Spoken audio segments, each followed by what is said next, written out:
All right, I'd like to call to order this meeting of the Hartford Selectboard on Tuesday, April 5th, 2022 at 6 p.m.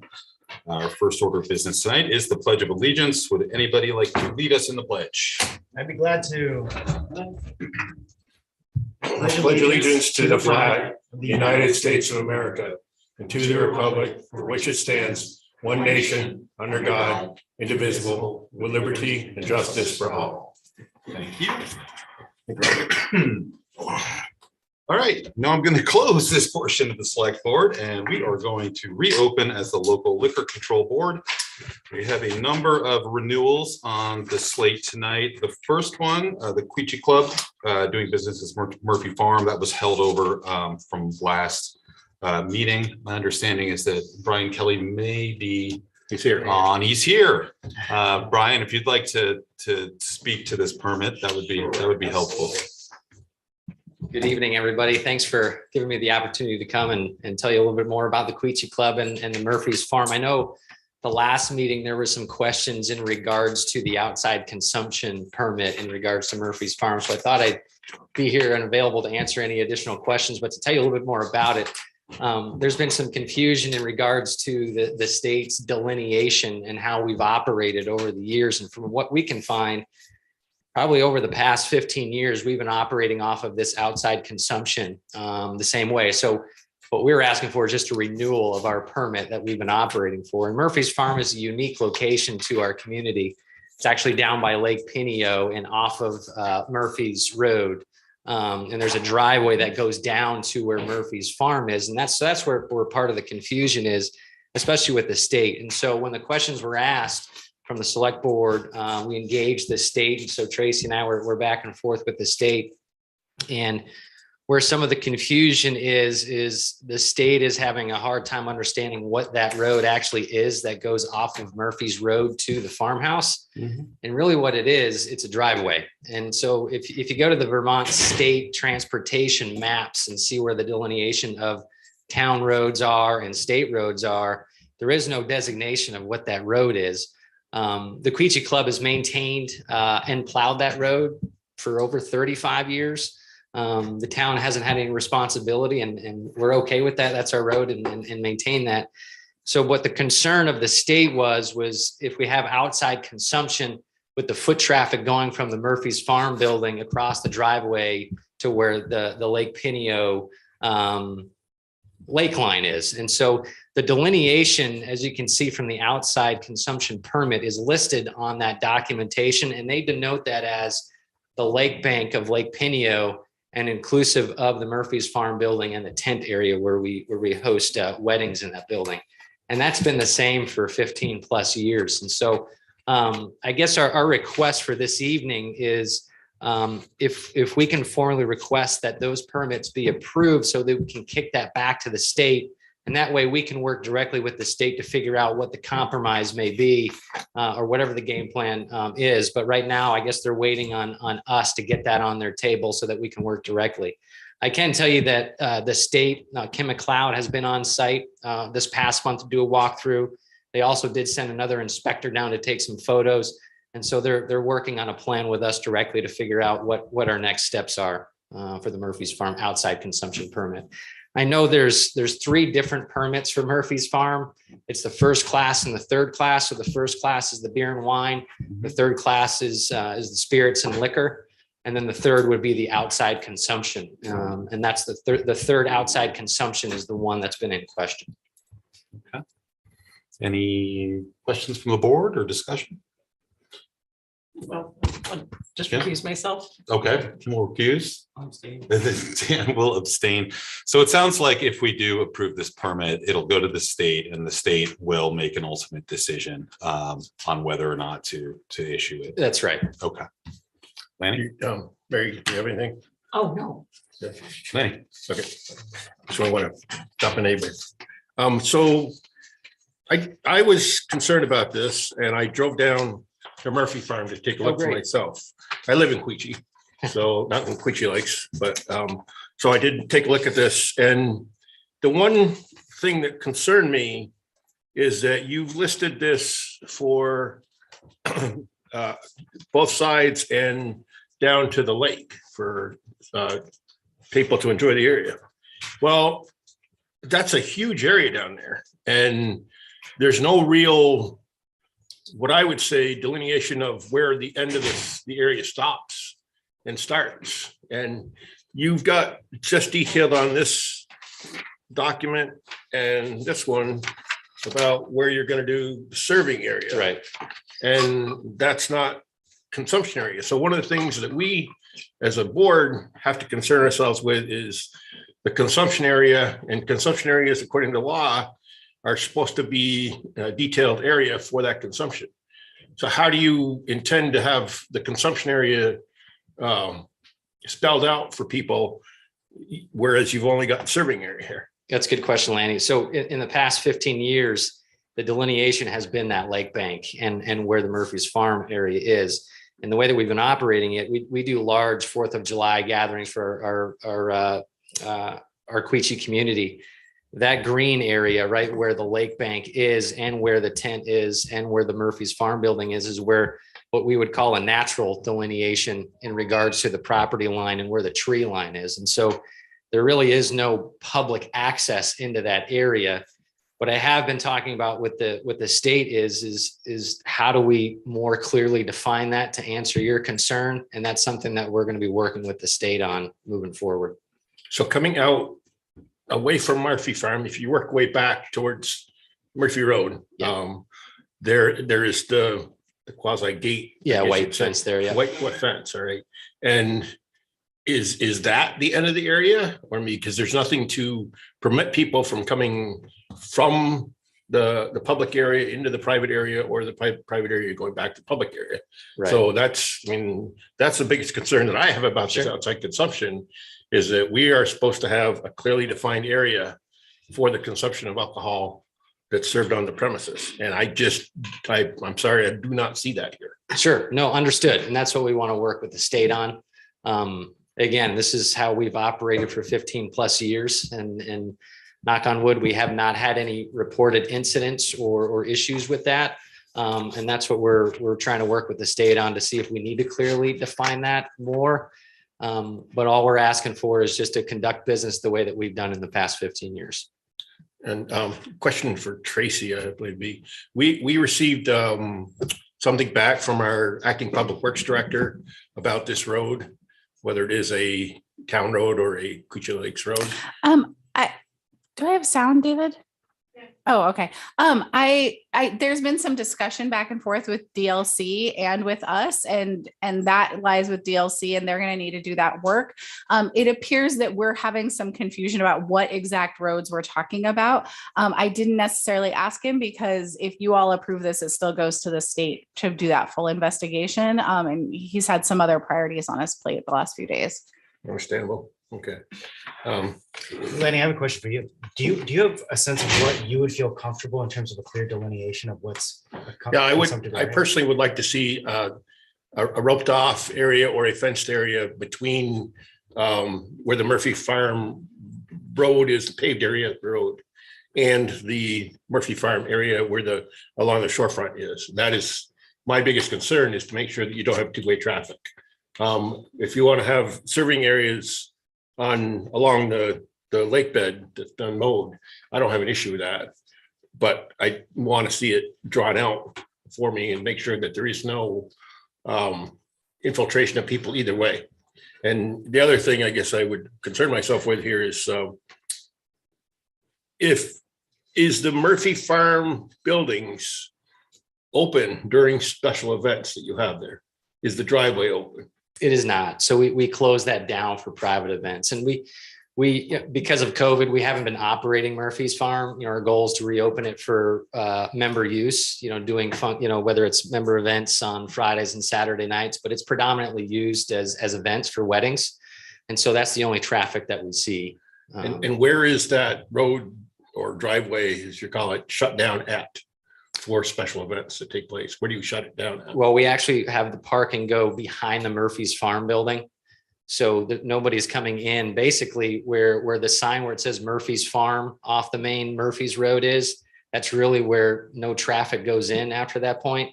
And How we've do never had people- any issues from public traffic going into that area How do people get to the Murphy Farm for parking? for the event. Yes. Yeah, so they drive down that driveway past the Murphy's Farm building and there's a dirt parking lot Right, right there. you just stated my case. So people do drive down that road while events are taking place. While that event is taking place, that's Yes. correct. So that is concerning. Okay. So this to me seems fine. I guess I'm taking a different position here, but I was wondering, I know the two senior members of this board have recused themselves, but I'm wondering if you could just gut check what I'm saying, if you're willing to chime in, and if not, then I'm happy to motion to vote. Yes, Mass. Yeah. You've been on, Two things. One, there is a hand up for public question, and I recuse myself, so I don't think I actually can. okay. No, she can't. Yeah, I have a comment and it's not anything spectacular, so I'll just hold on. I would just note if we did approve this, it'll go to DLC to determine, and they are the experts in this field. That sounds good. Who do we have for public comment? FX. FX, we can bring FX over. Any chance I can share my screen? I think you'd be put in as a panel. You mean just to have your video? No, I would like to show you a map of the public roads in the town of Hartford and There we go. confirm that the Murphy Farm driveway is in fact not a public road. My understanding is that we haven't really allowed that before. And again, this is, I think, something where DLC will work with the Quechee Club to do it, but I'm happy to hear your comments on it. Okay, all right, well, I'll start by saying that I am a member of the Quechee Lakes Landowners Association. I have been so for 25 years in about 2 weeks. I've served the town as a member of the Board of Civil Authority, as a member of the Justice of the Peace. I've been served on the Select Board. I'm quite familiar with the whole process of the liquor permits.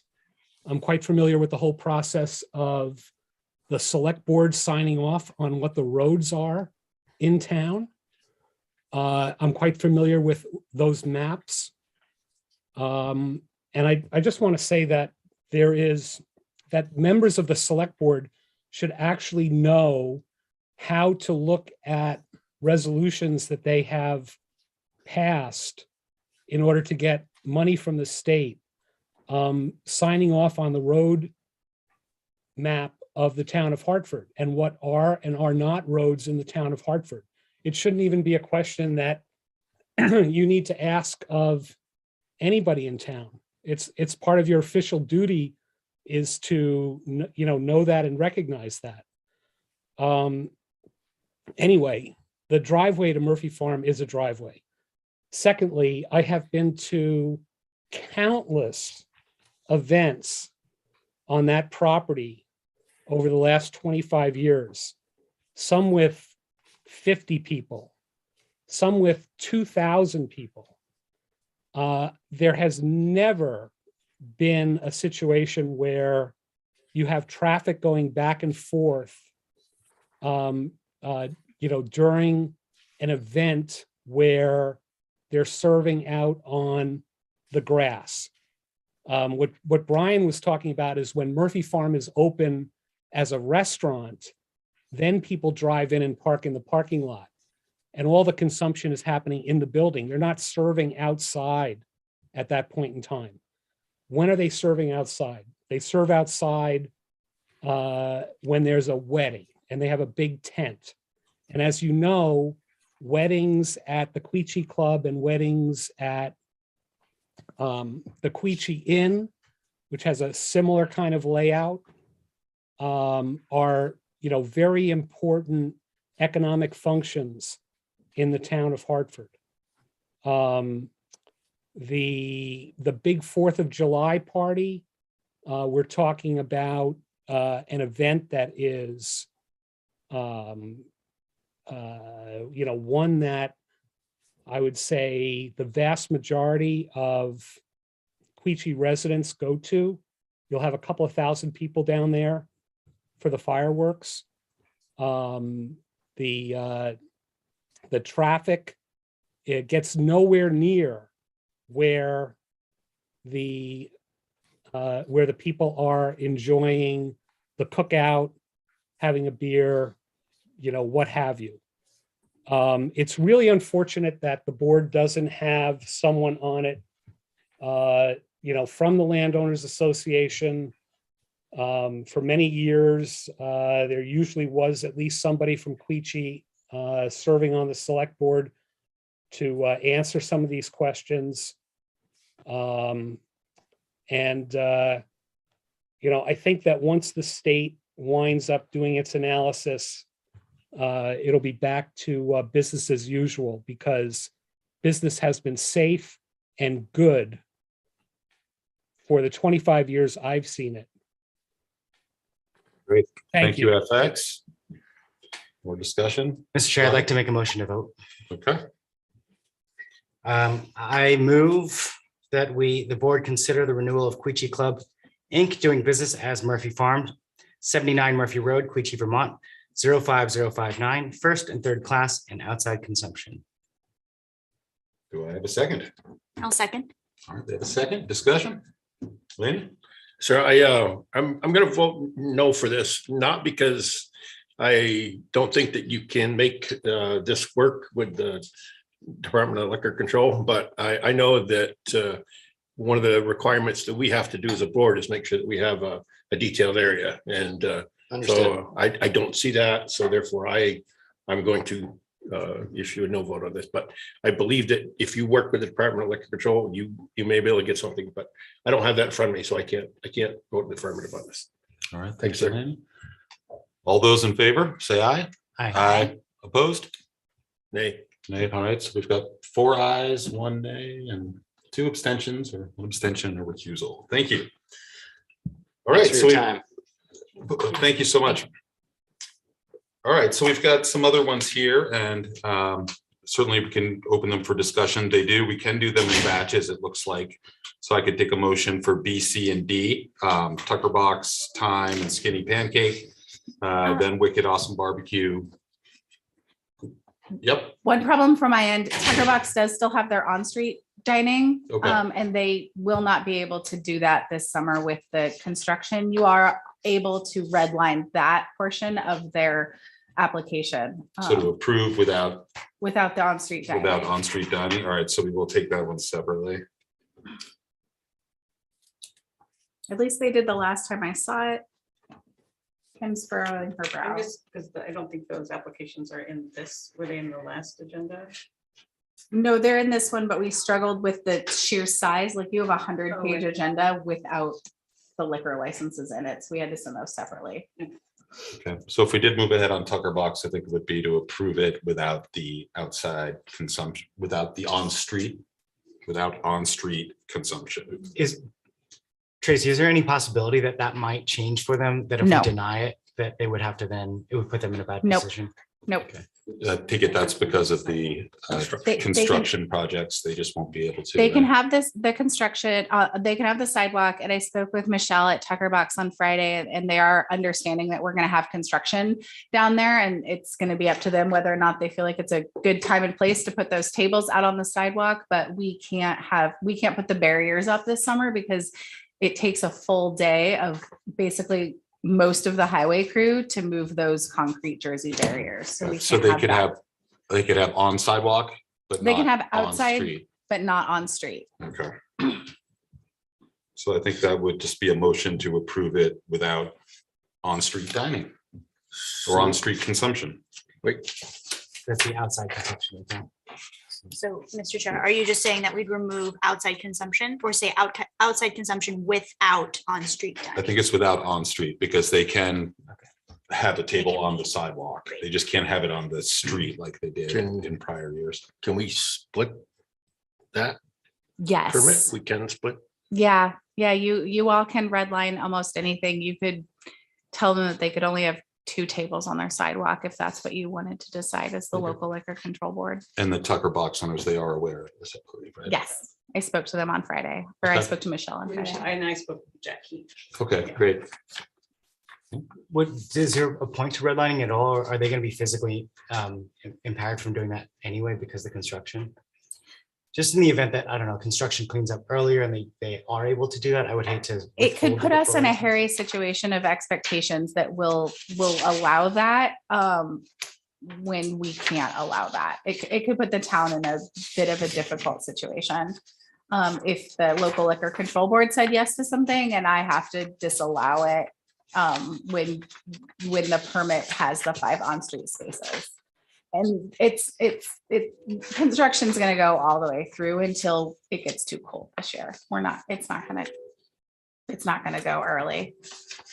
Yeah, and that's what happened with phase 1, is we went all the way to the fall and we actually ended up finishing up paving the next spring because it got a little too cold too quickly. Okay. And if the owners are aware, then okay, I think I would Can I support also it. make just Kim, one yeah. observation? I mean, basically the on-street dining was an exception that was made during COVID pandemic where it was only outdoor dining. I don't think there was any expectation that we would continue as a town to barricade parking spaces to use for extended outdoor dining. I think that was a temporary exception. Having sidewalk dining options can continue even with the construction. But so even post-construction season, I think we need to think long and hard about, do we want to give up those parking spaces for extended outdoor dining? And that would be a different discussion than this. So I think, and we had discussed it with the owners, and it can just be excluded from the site drawing from the application. Perfect, thank you.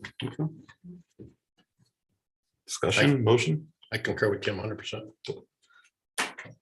Mr. Chair, I'd like to make a motion that we consider the renewal of Vural Oktay Inc. doing business as Tucker Box 1 South Main Street, White River Junction, Vermont, 05001, first and third, and outside consumption without on-street dining.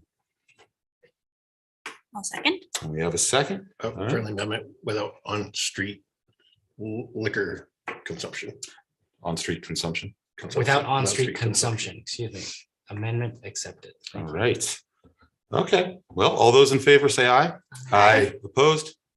All right, so we got I'll abstain. and since we I- have an extension. Thank you. No refusal. Thank you, everyone. All right, so those were the ones that we had to sort of consider separately. I'd be willing to entertain motions for C and D as a pair, and then EF, and GH, and then IJ, all as all in batches. I do have a question about C. Yep. I don't know if anyone's here from all about Thyme. They don't Okay. usually come unless we Okay. kind of ask them to. Okay. Do you have a question about it or a comment? Yeah, Manny? excuse me for asking this, but I'm not exactly 100% sure where this is. Oh, that's the Thyme restaurant by the Tip Top building, I believe. It's the old Tip Top Cafe. Okay, all right. And the tent, you're putting a tent up in the parking lot for, that's what I'm seeing here, 20 by 30 tent. They have a patio. No, I see a tent, 20 by It's a- 30 tent. On the diagram, it's off Yeah, of. in the see parking tent, lot, off 20 the by parking 30 tent. What's up? I don't quite understand what's up with the tent. I've never seen a tent down there before for events. Insurance for that application. I see the patio listed here, but I don't see. I'm just concerned because I've never seen a tent go up there before. I'm not sure what the purpose is of the use of the tent. Are we gonna have outside consumption in that tent for events? Sorry, I'm scrolling down. I'm not, believe me, I'm not trying to cause problems. I'm trying to get an understanding of what this is. I think that's for modification. So it looks like, Oh, yeah. so it looks like they are just expanding the patio area to include the tent maybe. So it's just kind of an extension of the patio area that's already there. Yeah, so it says description of the delineated areas is as follows. And I know we had to send these out separately and they don't have great pagination. Not our fault, it's a state thing. It says 32 by 22 enclosed area to include the existing sidewalk barriers will be metal radiators and to include a 20 by 30 tent in parking lot enclosed with rope, permanent use 11:30 a.m. to 12 p.m. So it sounds like they plan to have a tent 12 a.m. for outdoor Yeah, consumption. 12 a.m. Sorry, thank you. Okay, I'm sorry. Danny? I know this is their parking lot. And they can do what they wish with the parking lot, but that's a big tent cutting down even more parking than what we're gonna have downtown. And I don't know if are they aware that we're gonna do all this construction and that parking is gonna be so limited? I don't know. I believe there's their parking lot, isn't it? Yeah, I know, that's why I say, that's why I No, say that's- it's really not. That's Matt Busey's lot, right? So I don't think we even have a say in that. I'm It's- comfortable with it. Kim? I'm fine The with it. existing patio, it says is 22 by 17 Mhm. and the expanded is 32 by 22. So it doesn't look like it's gonna be that much bigger than the patio, like the way the patio comes out, they're probably just gonna extend. They're to lot. 2 or 3. No, I think they're building a separate tent that's 20 by 30. It looks like that 32 by 22, maybe they put Oh, a it's 2-foot margin outside of the on patio. each side of the dimension. Okay. So the tent looks pretty clearly in the parking lot, but I'm comfortable with it. I mean, it's private land, private businesses, right? Yeah, I'm happy to accept a motion. Ally? Yeah, so I'll move these two. Mr. Chair, I move that we consider the renewal of It's About Time LLC doing business as Thyme 85 North Main Street, White River Junction, Vermont, 05001, first and third and outside consumption. And consider the renewal of Skinny Pancake LLC doing business as Skinny Pancake Quechee, 7161 Woodstock Road, Quechee, Vermont, 05059, first and third and outside consumption. Okay, do I have a second? Second. Mary will second. Any discussion? All right, all those in favor say aye. Aye. Those opposed? Okay, so we've got 5 in favor and 2 abstentions. Okay, so the next 2 are for first and outside consumption. That's for Wicked Awesome Barbecue and the Quechee Pizza Chef. Any discussion before we tackle those? Just 2 seconds. Okay.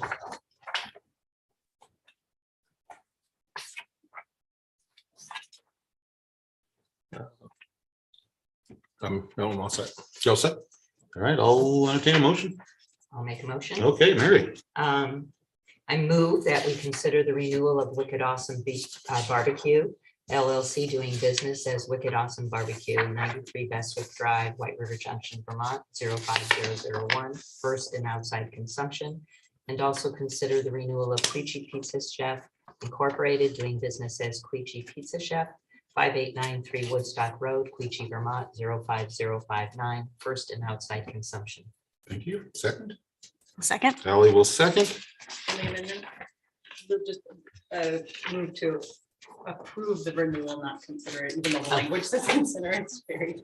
Okay. confusing. That sounds like a friendly amendment. All right, all those in favor, say aye. Aye. Aye. Opposed?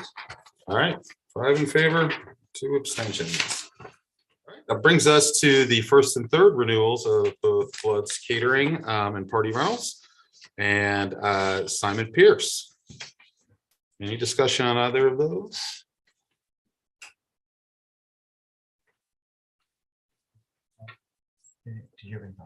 No No thoughts? issues whatsoever. I'm ready for a motion if anyone would like to. This is offer one. G through J.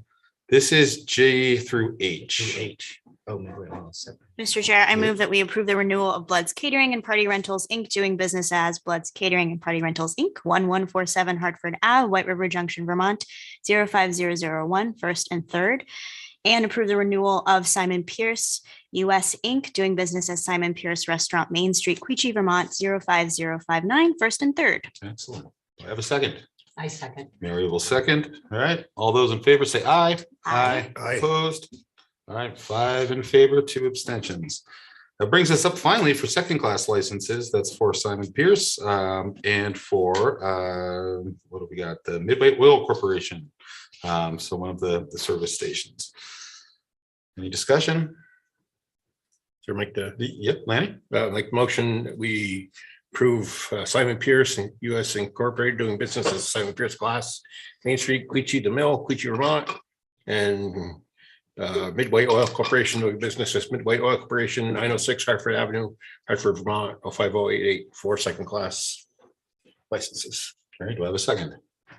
I second. Mary will second. All those in favor say aye. Quick Aye. question. Whoop. Yes, Just, Ken. that the Simon Pierce Mill one is a renewal. It doesn't say renewal, but it is.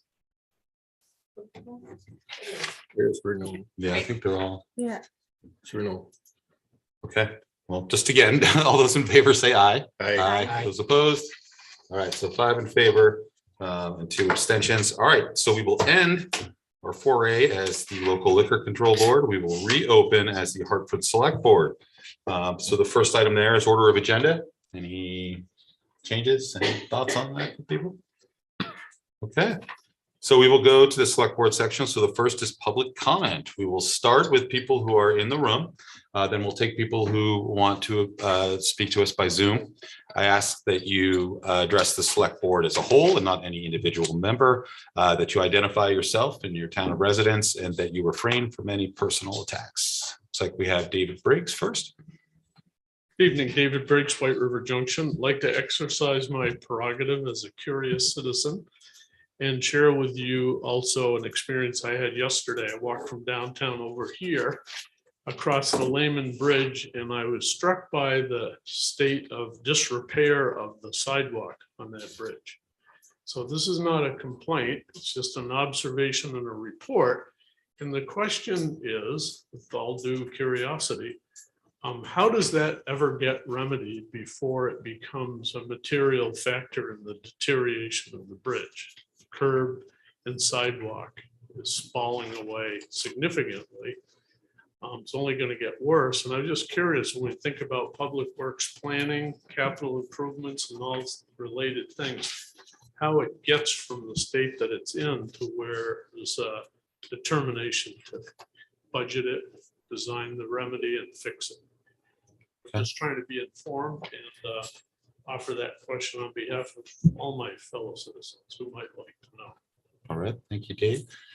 Any comment from the select board or town manager, how we might, that might get, These are always Taken a little hard for us because, you know, I'm here, it's 6:30 on a Tuesday night and to hear about a maintenance issue means that I need to kind of now send an email to Public Works and ask them to check it out. So it's always great if you're watching to get an email with a picture, a specific location and what's going on. And that allows us to assess the situation with people who know about curbs and sidewalks. And I rely on that staff to do that work. so when those So- concerns come in, contact is made essentially with someone in Public Works. Exactly. So if I get an email like that, I usually reply to the sender and then also copy our interim director, Jeremy Delisle, and he will go out and send his staff out to look at that. Okay, Dave? So I guess that's getting in the direction of my question. What would you have citizens like me do when I make that observation?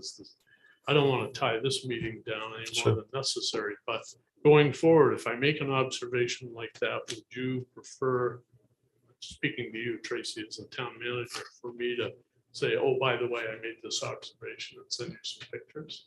Yep. Just like how I mean, I think I've gotten feedback from a lot of the downtown businesses when they see something, send me an email and we'll send it along to Public Works and they'll take a look at it and make an assessment. Thank you. All right, thank you, Dave. And you, Kim? Yeah, and it is very effective because I have taken pictures of little water pipes that were askew or things like that, and the Public Works usually responds quickly. David, I would say that specific sidewalk has come up in conversation in meeting before, and particularly former select board member, Mr. Brown, who was concerned to the point of like inquiring if we could even have some sort of case against poor workmanship for the work that was done initially, because it didn't really last that long and it's in very bad condition. The time period for pursuing anything like that had lapsed, so that was not an option. And I think at the time, I think the former Public Works director was here and said that there is funding in the current fiscal summer maintenance budget, and then certainly in the 23 summer maintenance budget, but that I don't think that particular sidewalk was necessarily near the top of the list. So it is on the list. I don't think it's on the top, but I still think following up with a photo and an email to Public Works would help keep it making its way to the top of the list. Thank you, Kim. Any other public comment from here at the hall? Do you have anyone on Zoom? No hands are raised. Okay, Oh, one just went up. okay. And who's that? Can you bring Wayne Kendall over, dear? All right. David, can you bring Wayne Kendall over? Sorry. That's okay. Tracy, this, is there really? I do have an update for this, Oh. courtesy of Dana Clausen, our environmental sustainability coordinator. We're all making too much heat. And so this is the coils reversing to begin the process of managing the heating and cooling. Unfortunately, Alliance was here checking this out, and we are stuck with that a little bit because that's just simply the process. They are looking at sound dampening, but that's not necessarily a quick fix. That is literally the system saying we have to cool them down in room one, and moving the air in a different manner. All right, thank you. Wayne, are you on? Yes, can you hear me? Yes, please just tell us your name and town of residence. My name is Wayne Kendall. I live in White River. I have a couple of questions, questions and concerns. A while back, before our acting police chief Brad Vail got done, I spoke with Tracy and I had some concerns, and she said she wasn't worried because her contract is pretty much ironclad. I've looked through her contract. There was supposed to be a 90-day review by the select board for her job review. I'm curious if that ever happened.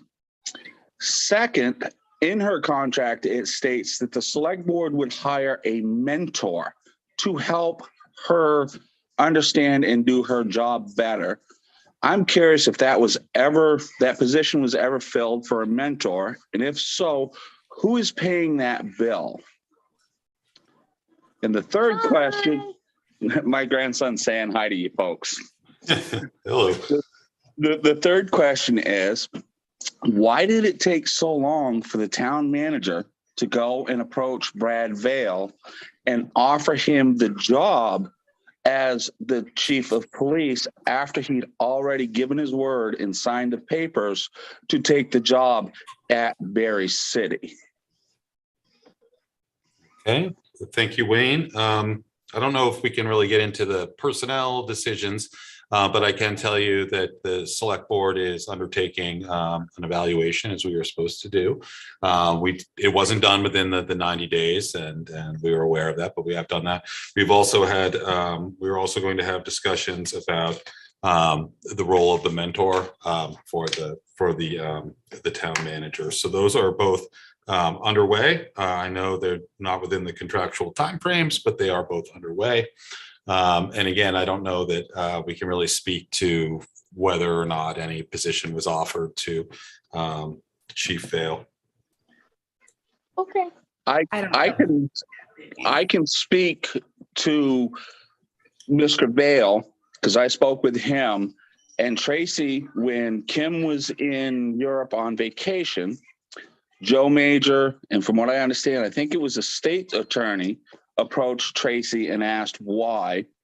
And then she approached Brad and asked him to stay when he'd already accepted it. And I'm curious why it was so long after he'd been here for a year doing the job. That's all.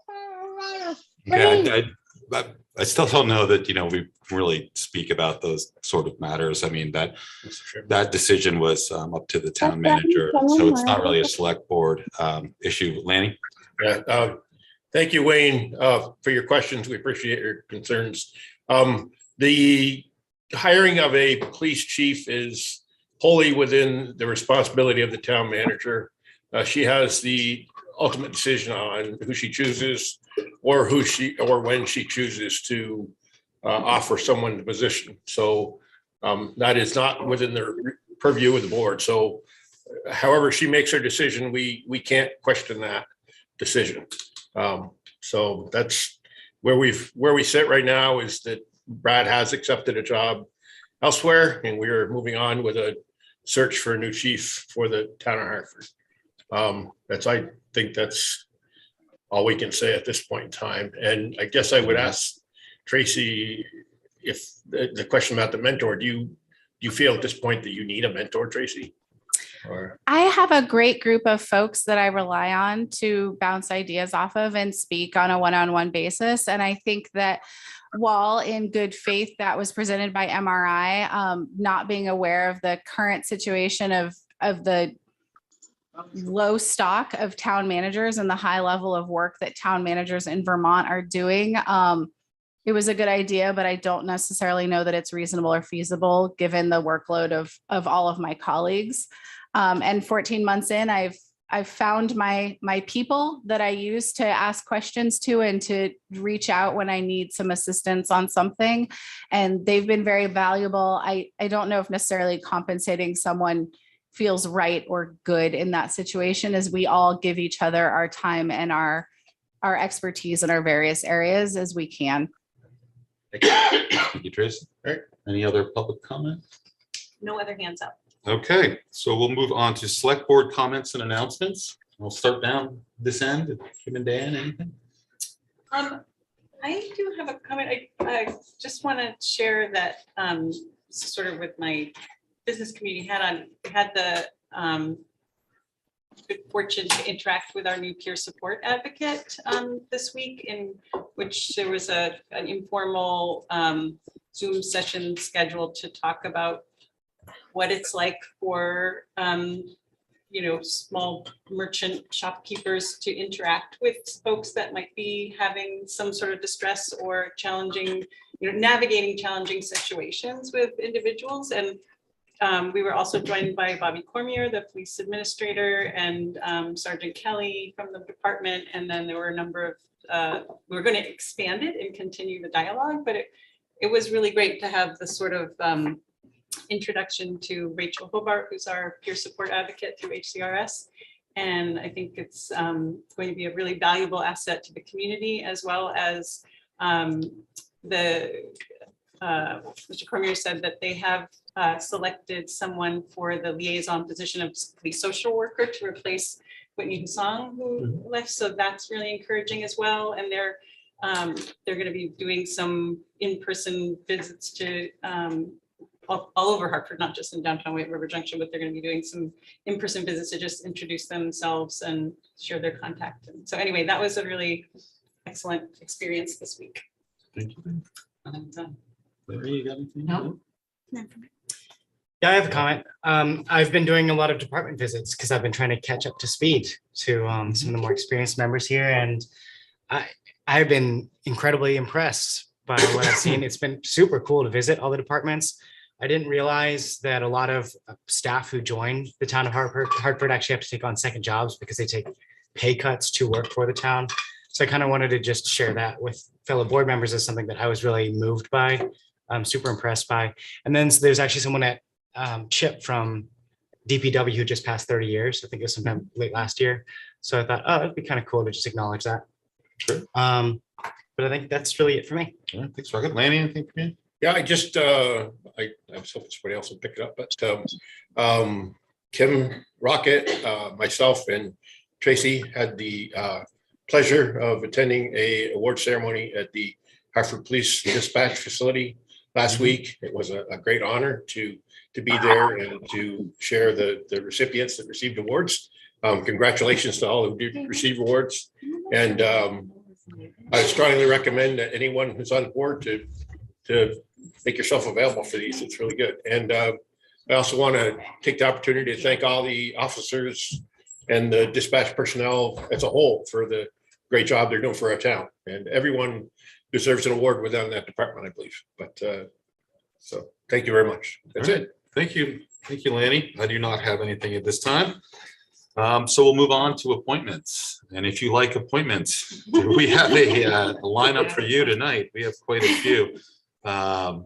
So we'll just take them. The first is reappointments. So we have 3 reappointments. One is for Joan Ponzoni to the Sister Cities Committee. The other is the reappointment of Thomas Franklin to the Hartford Zoning Board of Adjustment. And then the reappointment of Allison Childs to the Hartford Parks and Recreation Commission. They probably won't be here because they're reappointments, and generally reappointments don't show up. But if anyone, if Joan, Thomas, or Allison is here or on Zoom and would like to say something, certainly can give them the opportunity to do so. Not, we can discuss these or Kim. John's the only one I know, so I was gonna, I mean, I did read all the applications, but Mr. Chair, I move that we reappoint Joan Panzoni to the Sister Cities Committee for a 3-year term beginning April 5th, 2022, ending April 4th, 2025. A second. I second that. Okay, Rocket will second. All right, all those in favor, say aye. Aye. Opposed? All right, it's unanimous. Thank you. So next, I think it would be the reappointment of Thomas Franklin. Lanny? Sir, I vote that we reappoint Thomas Franklin to the Hartford Zoning Board of Adjustment for a 3-year period, 3-year term beginning April 5th, 2022, ending April 4th, 2025. Okay, I second. Mary will second that. All those in favor say aye. Aye. Opposed? Okay, that's unanimous. And then of the reappointments, the final is Allison Childs to the Hartford Parks and Rec Commission. Dan? I would like to make a motion that we reappoint Allison Childs to the Hartford Parks and Recreation Commission for a 3-year term beginning April 5th, 2020 and ending April 4th, 2025. Wait, that should be 22. yeah. Oh, it should be 22, yeah. April 5th, 2022. Gotcha. I'll second that. Lanny will second. All right, all those in favor say aye. Aye. Opposed? Okay, so that is unanimous. Well, that is the reappointments, and now we have the appointments. So we've got the appointment of Earl Hatley to Resilient Hartford and the appointment of Nikki Boyle to the Hartford Parks and Rec Commission. So we'll start with Earl. Earl is here in person. If you want to come up and introduce yourself and tell us about your interest in Resilient Hartford, that would be great. Good afternoon or evening. I'm Earl Hatley. I'm from Quechee. I'm new to Vermont. I've owned my place here for 4 years. So I've been here full time for 2 years. I've been a volunteer for Resilient Hartford, working on the Clifford Park project for the past year. And they invited me to join the commission, and I've applied. Wonderful. Questions or comments from the select board? Kim? Mr. Hipp, I'm very impressed with your application and grateful for your offer to volunteer for this. I'm wondering, with all of your professional experience, if appointed to the Resilient Hartford Committee, if you could consider looking at our solid waste transfer station and think about what will be the future fate of that facility, but just to keep in your background. That wasn't really a question. Boy, there's a lot loaded up into that one, and I would have to look at that first. And I've looked at a lot of solid waste transfer stations, and I like transfer stations. Depends on where they go. So yeah, be happy to look into that. But there's a lot of things to look into, and first of all, I want to look into the food forest and get my hands and my feet wet with that. So we'll start there and look at the things that the Resilient Hartford Commission is working on, and I'm very much interested in that, and generating foods for our communities, and personally I'm interested in traditional foods because I'm Abenaki, and I grew up with my father's culture in Oklahoma, Chickamauga, with Cherokee Shawnee heritage. My father was, my mother was Abenaki, and I'm here now in my mother's homeland, living in her cultural area, and so I'm learning more about her culture. She's passed away, but I'm an enrolled member of the Missisquoi Band of Abenaki Nation at the Missisquoi River in the Swanton area, and that's my tribe. So I live here in the Upper Valley in the Quechee area. And so that's my chief interest. But the environment, as you can see by my application, environmental protection has been my life's work. I've been doing that all my adult life, primarily dealing with toxics, toxic contamination, cleaning up Superfund sites, spills, accidents, rigorous sites for communities, especially tribal governments, tribal and non-tribal nonprofit groups and communities, working with the EPA and federal and state governments. So that's my primary work and what I've always done. So those are my interests. Thank you, Earl. Man, I think it's great as an Indigenous person that you are trying to become involved with Resilient Hartford. I would like to see a lot more interest from Indigenous folks within the town of Hartford. We have quite a bit of Abenaki history here in the town of Hartford. And I would love to see you, if you can, bring part of that to this Resilient Hartford board, because I think part of being resilient is diversity. And the more diversity, the better we can have in terms of resiliency for the community.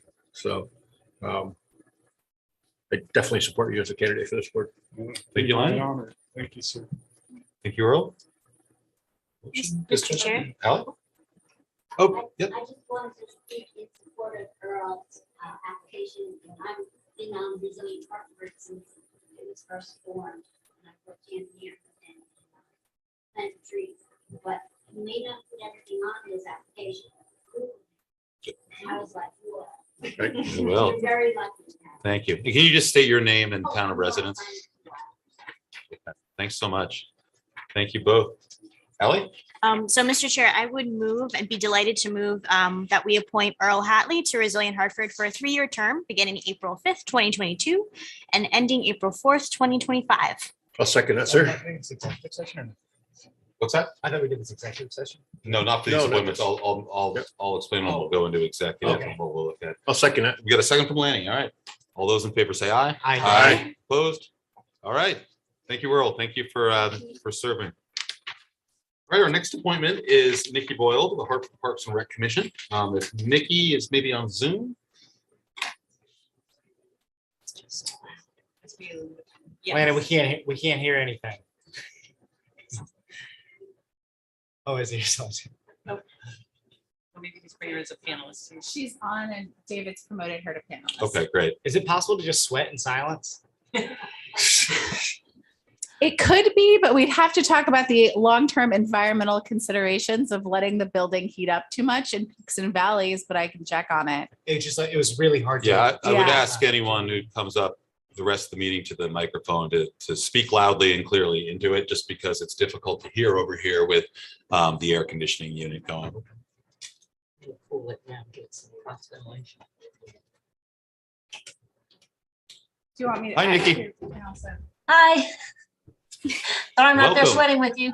Yeah, I know. Great. Well, if you could just identify yourself, your town of residence, and if you want to let us know about your interest in the Hartford Parks and Recreation Commission, that would be fantastic. Sure, my name is Nikki Boyle, or Elizabeth is my legal name, but nobody calls me that. So I won't answer if you call me that. I'm live in Quechee. We've been here since 2019. And my two main interests in my working life have been event planning and athletics. And so I think those two skills would work well with the Parks and Rec Commission. Many years ago, when my children were little, I helped build a park outside of Worcester, Massachusetts. And I found that to be like a fantastic experience, contributing to the community with a park. And I'd like to work with Park and Rec to, I know we've got a new pool coming, and I know we've got a community center that's kind of on the drawing board. I'd love to work to make those happen. Fantastic. Any questions for Nikki? No? I'm happy to entertain a motion if someone would like to make one. Dan, I can make a motion to appoint Nikki Boyle to the Hartford Parks and Rec Commission for a 3-year term beginning April 5th, 2022 and April 4th, 2025. I have a second. Kim will second.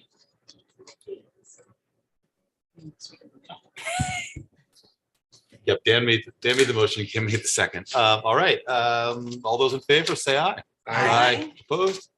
All right, it's unanimous. Nikki, thank you so much. Great, thank you. And thanks again for being willing to serve the town. Yeah, of course. Okay, so that's going to move us on to, so Rocket had just asked a good question about executive session this evening. So we have, as in our last meeting, we met to discuss appointments to the Charter Commission. We decided to wait on appointing anyone because we had other people who were interested in the position, and we wanted to let the deadline pass before we considered all nominations. So we've got the appointments for the Charter Commission. We also have an appointment for the treasurer position. So I think what we'll do is we'll go through the Charter Commission appointments and the appointment for treasurer, let people speak.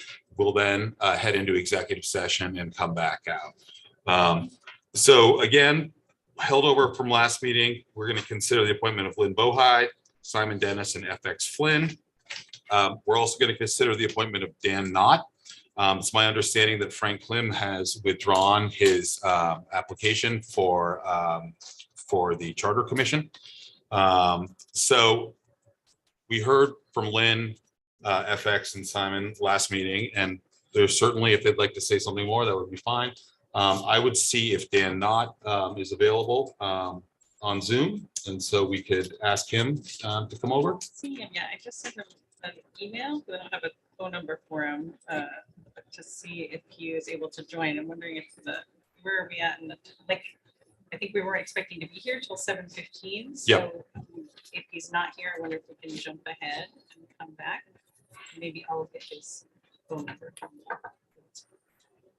All right, We can- sounds we okay. can flip- It sounds like we we're can waiting flip for to Kay. Dan, and he'll probably be on in a few minutes. So if we want, we can consider the appointment of Darcy Kreis for town of Hartford treasurer. Darcy is here.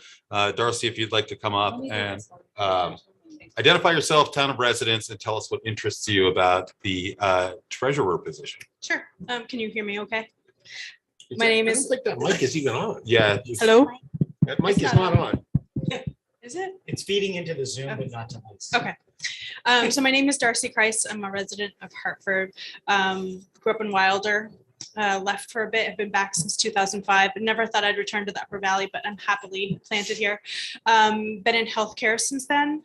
And I've been interested in getting into Hartford politics in more of a low profile situation than the select board. I've been approached more than once about running, but so I'm interested in the treasurer position because it's kind of a way to get involved in the town and learn about how different departments work. And I think I have the flexibility to be able to do the job.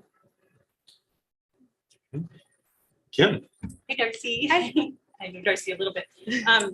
Can you tell us a little bit, I mean, clearly you don't have to be an accountant to be the treasurer, but can you tell us, because I feel like you do have some sort of financial So it's experience? been a while since I worked on the West Coast for about 5 years in real estate, property management. So I kind of ran an office, including financing.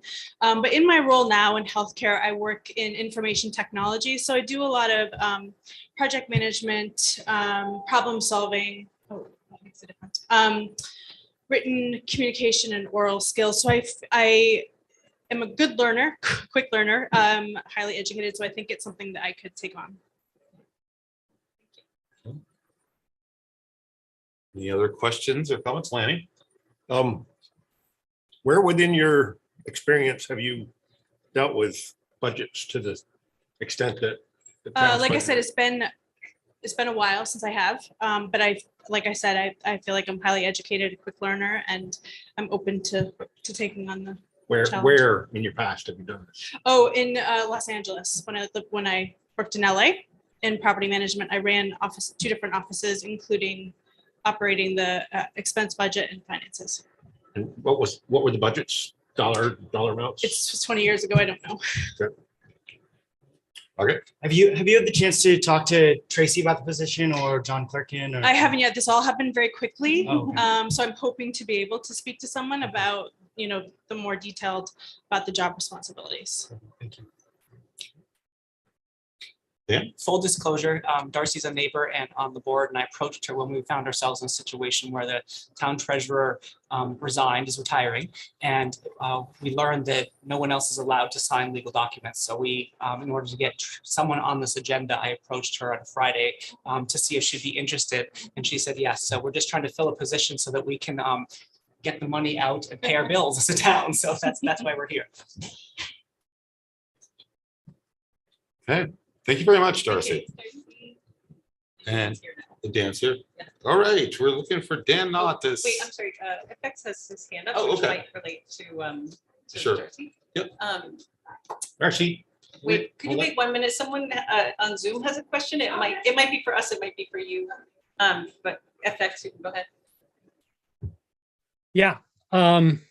So back in the day, when we made the decision to bring John Clerkin on, I actually wound up, working with John to understand what some of the, technical matters were. And then in the Charter Commission, we were going through some of that. And I would say that anybody who's doing IT project management work is definitely going to be able to very quickly master all the skills that the treasurer for the town of Hartford needs. I have no doubt about that. Thank you so much, FX. Okay. And so I think now we will go back and consider the appointment of Dan Knott to the Town of Hartford Charter Commission. Thank you, Dan. If you want to come right up to the mic, identify yourself, town of residence, and tell us what interests you about being on the Charter Commission. So my name is Dan Knott. I live at 98 North Main Street in White River Junction. And I became interested in the Charter Commission because I'm interested in being more involved in town government. And I know that the charter is a really important document for the town. My experience is that I've studied political science, I've studied government, and my role in the community has often been to use comics and use illustrations as a way to help educate people about civics. I did a comic called This Is What Democracy Looks Like that got passed around throughout the state, and I'm doing one on Vermont now. So I've been learning about this stuff and researching government for a long time, and I've always wanted to make it more accessible to people. So I think I have an knack for trying to understand how these kind of pieces fit together. And I've also been a mediator for doing mediation work since high school. So I think I can work well on a team and that kind of collaboration. Excellent, thank you. Questions from the board, Ellen? Yeah. Hi, Dan. Thanks so much for applying. And in reading your application and in hearing you now talk about, and so sorry if you can't hear me, I'll speak up a little louder.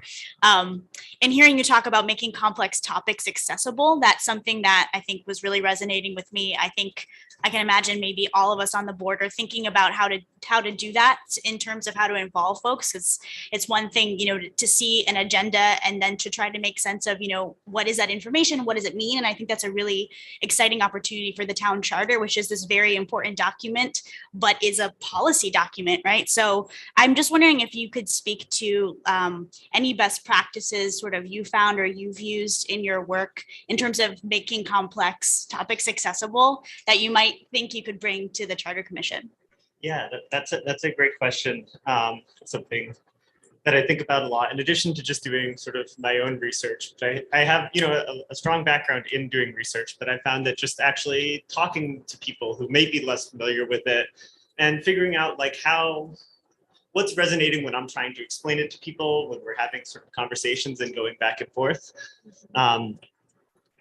That's made a big, that's really worked well for me, is trying to talk to as many people as possible and explain things and check my understanding by talking to other people. Like when I was doing the research for figuring out if this is something that I wanted to do, I learned a bunch about the town charter and some counterintuitive things about how like the town charters need to be approved by the legislature, and the legislatures can change things. So yeah, in the process of translating that into comics, I'm often talking to people, trying to break it into just like a few important things that can be taken away. And also just listening to see what questions people have, and sort of revising my explanation based off of what questions people may have come up with. Lenny? Or I'm sorry, Mary. No, that's okay. Hi, Dan. Oh, I just want to compliment you on the handout on democracy, because I think it's extremely well written. Besides teaching English, I've also taught civics and geography and history. And I just wanted to ask you, I'm sure because you're a double major in political science, art, and journalism, what you think the role of wording language is in an issue like the charter of the town. Yeah, it's interesting to think about what the connections between a town charter and making comics might be, but I think that there are connections there. Part of it is that when you're writing comics, and for something like the democracy comic, the words that you choose are so important, and you do not get very many of them. And I've read the town charter and I realized it's actually not a very long document. Every word really matters in there. So something like word choice is something that I think a lot about. And how, I mean, it's relevant even just for discussing and collaboration, how certain words have loaded meanings and they mean totally different things to different people. So I guess all I can say is that I'm like very aware of the sort of importance of using specific language and staying away from other language. Yeah, the importance of keeping like an even tone. Thank you. Lynn? So are there any areas in particular that you feel within the charter that need to be definitely looked at? I mean, I see one of the things that you've written on here that I'm interested in helping update the charter to reflect the needs of the residents. So where do you see the biggest needs of the residents being addressed within the charter? I don't have a specific answer for that yet. I think that that would be something that would probably be decided on more collaboratively among the panel. I mean, I know that I know that the town charter, a lot of the updates are probably more procedural in terms of what the town actually has the power to do. But again, I think through the process of talking to people throughout the town and sort of reviewing some of the work that's been done so far in the updates, be able to move forward with that. But I am new to this process, so I will certainly be learning a lot.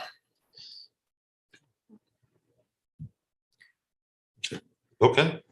Well, at this point, I would accept a motion for us to go into executive session. Lenny? Did Mr. Dennis wish to address the board before we go?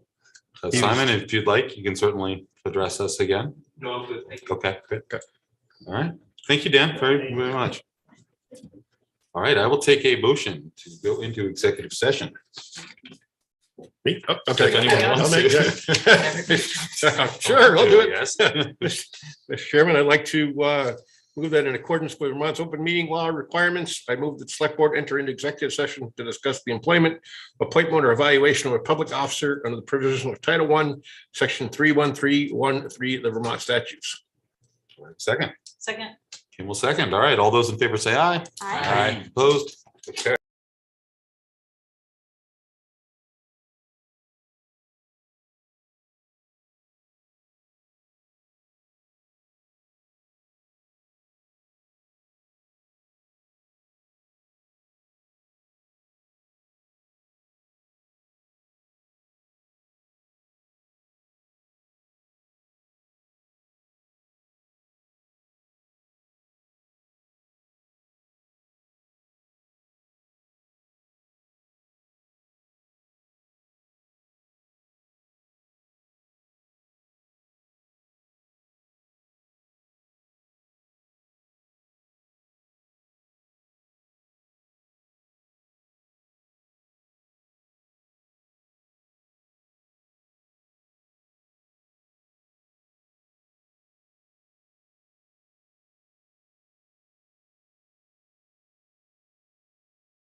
So bring us out of executive. Did you get a love note? Yeah, I don't know. I mean, I'm Individually, gonna- individually. Let's do them individually. And you hear, yeah, you And hear Lanny will public take comment us. envelope. Okay.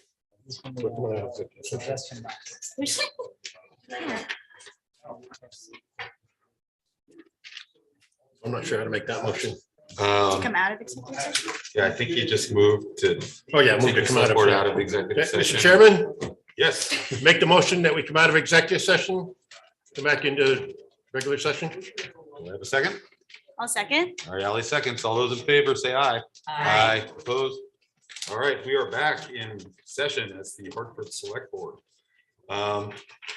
Okay, so now that we're back, we have a number of appointments to consider. The first for the Charter Commission. And I will accept discussion, questions, motions. Whatever you got. Can I Dan. make a comment first? Sure. So I just want to remind everyone that any resident in town has the ability and capacity to step up and serve on any committees. And in this case, we were lucky that we had more applicants and we have positions to apply to the Charter Committee.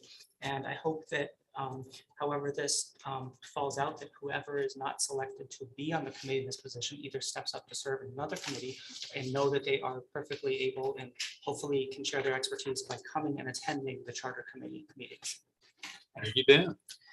Rocket. Mr. Chair, I'd like to make a motion to appoint to the appointment of Lynn Bohai to the Town of Hartford 5th Charter Commission. Second that motion. Any seconds, any discussion?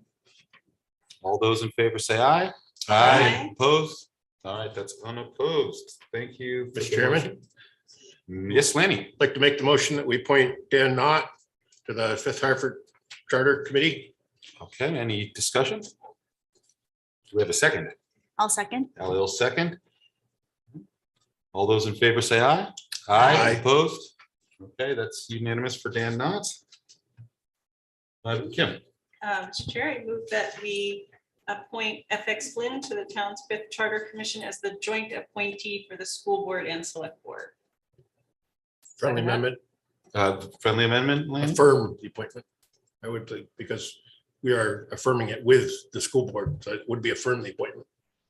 Okay. I got a as opposed nod, to head nod for Tracy, so I think. I'm Yeah, right. that would be fine. Thank you. Affirm the Yeah, appointment. got a friendly Affirm amendment? the appointment. And Dan seconds. All right, discussion? All those in favor say aye. Aye. Opposed? Nay. Nay. So we have one nay. So 6 in favor of Rocket voting nay. All right, so that adjourns our work on the Charter Commission appointments. So appointment for treasurer. So last meeting, we considered candidates for the Charter Commission. And we found out during our deliberation. No, I'm just talking about what we did last meeting. Last meeting, when we had, appointments to consider for the Charter Commission, we held off on appointing anyone at that meeting because we wanted to give time for additional candidates to apply.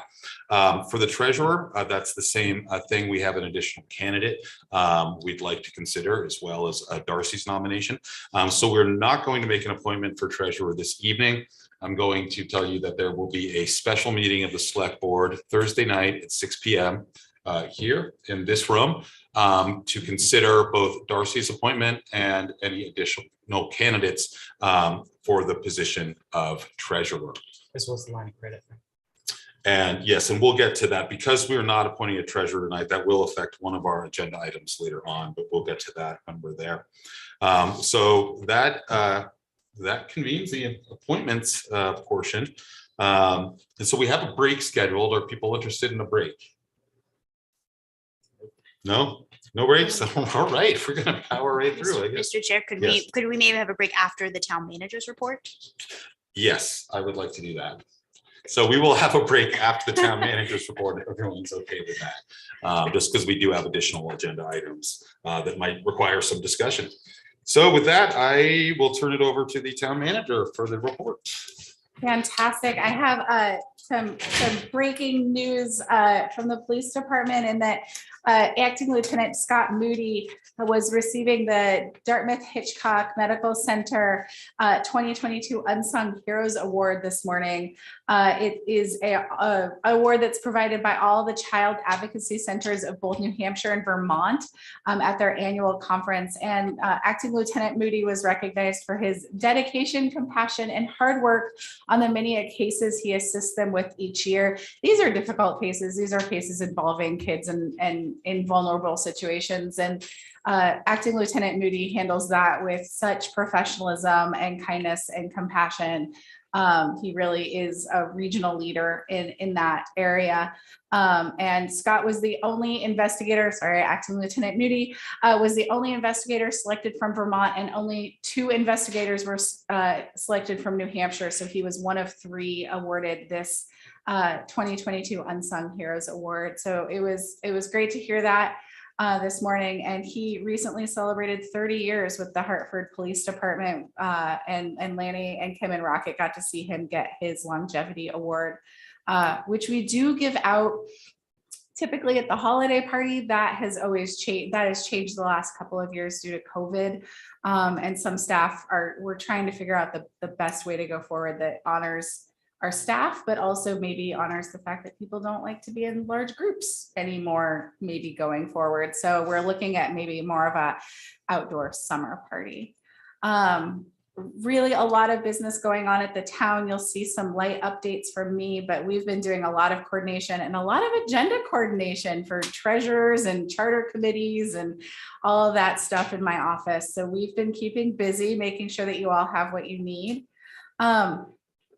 From another update from the police department is we have 3 hires in the Vermont Police Academy. And I just heard from Acting Lieutenant Connie Kelly that they are really shining there. And one of them, we can't share which one, has been moved up to being a leader in their class. And that is a great honor for us. Once again, we're hearing that Hartford recruits are thoughtful, compassionate, kind, and taking their job seriously at the academy. Lisa and Sherry want me to remind you that dog licenses were due Friday. So you're now running late, but we'll still take your license with no shame. And we're off for a few hundred. So we're wondering where your dog's at. So please come on and get them licensed. I love to be able to say that every year, and they only let me say it around dog licenses. The Department of Public Works wants me to let you know that we have gotten through that bad mud season, but we are still going out there and hard grading and hard packing the gravel roads. Please be kind to our roads. And tagging along to that, Matt Osborne wants me to remind you to be kind to the town forest hiking trails. Some of them are closed and do need some repair. If it looks not great, please don't continue on, because we cause damage when we're stepping on the trails when it's wet. And Parks and Rec wanted to let folks know that we have received a lot of scholarship requests for the Brian Hansen Scholarship Program for spring and summer. But we do have more additional ones available. So if you would like to participate, and funding that is a hardship for your family or would make things tight for you, please reach out, and we're happy to provide those scholarships to everyone. And finally, yes, Scott Hausler and his team down there are still hiring camp counselors and lifeguards. You have to be 16 for some positions, 18 for camp counselors. If you know someone, please reach out to us. Like everyone, we are struggling to find those entry-level young positions to be our camp counselors, our lifeguards, and our pool attendants for the summer.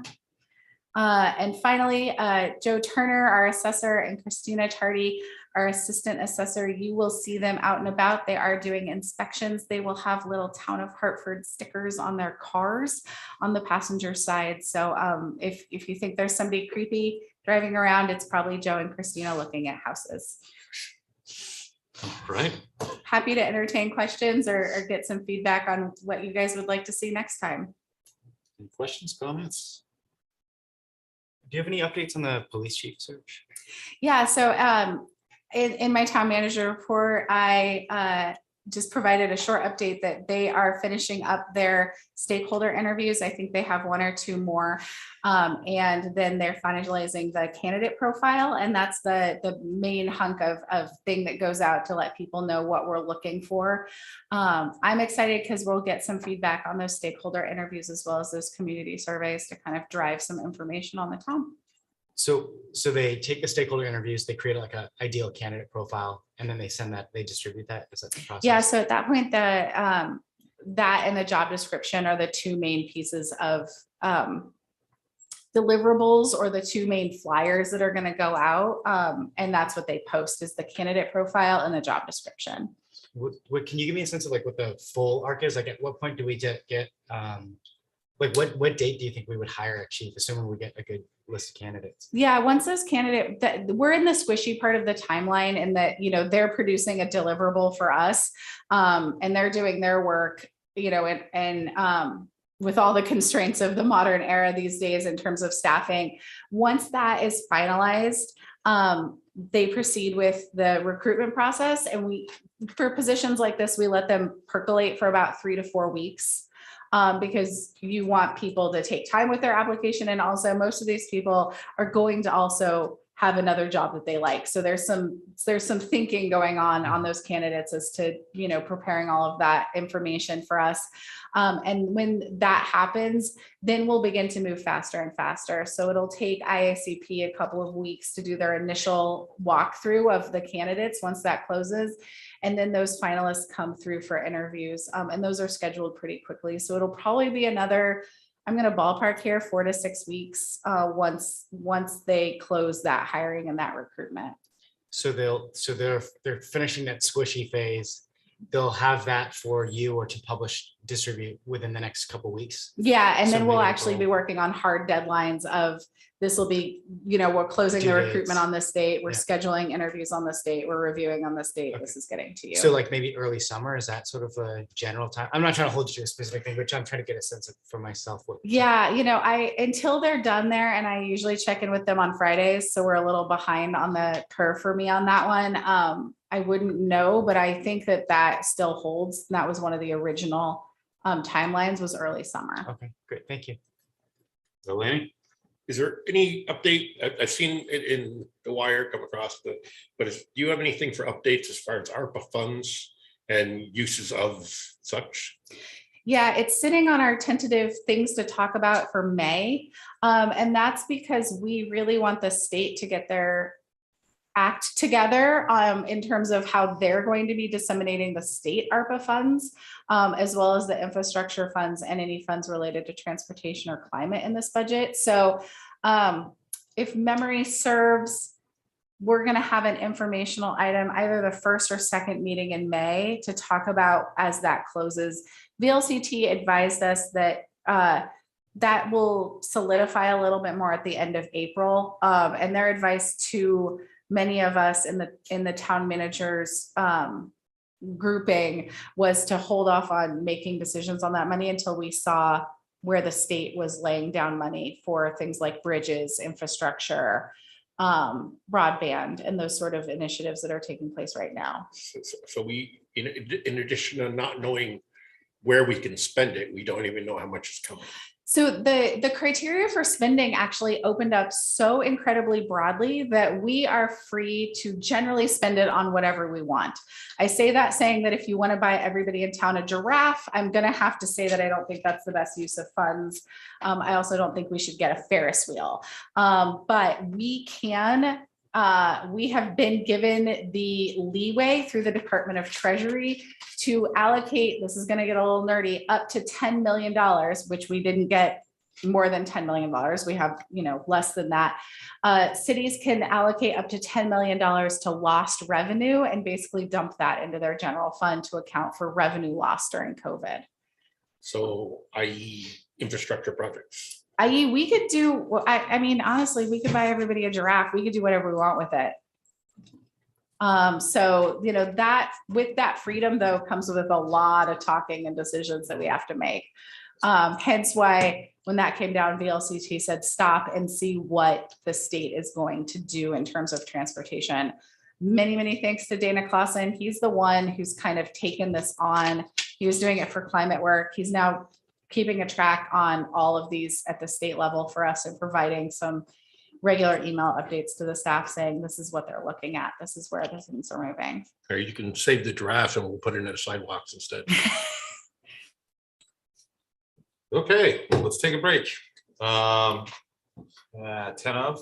That sound good for everybody? You want, oh, a whole 10 minutes, Mike? Well, it's 8 minutes. Okay. Sure.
field preferred site request from Norwich Solar.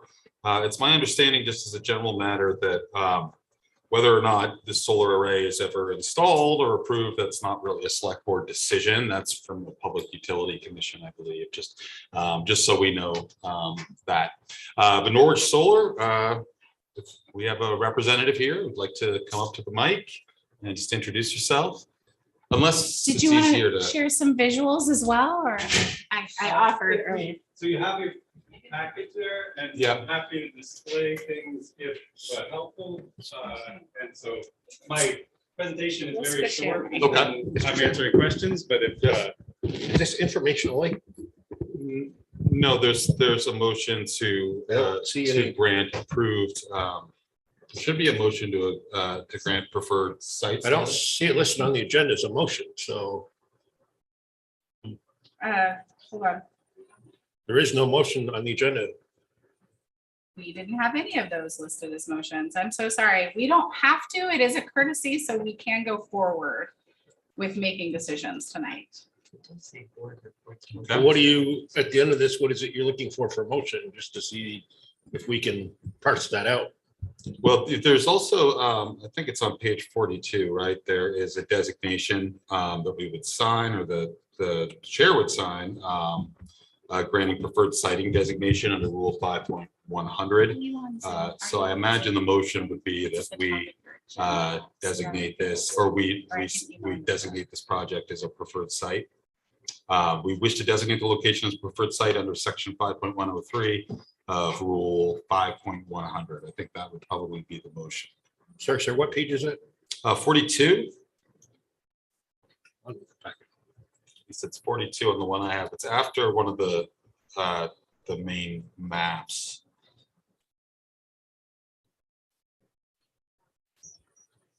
Okay. Do you see it? Yep. Okay. Go ahead and turn off your speaker. And then David, he has some visuals to share with us. So would you bring, what is your name on Zoom there? Troy McBride. It says Troy McBride on Zoom. Will you bring him over as a panelist, please?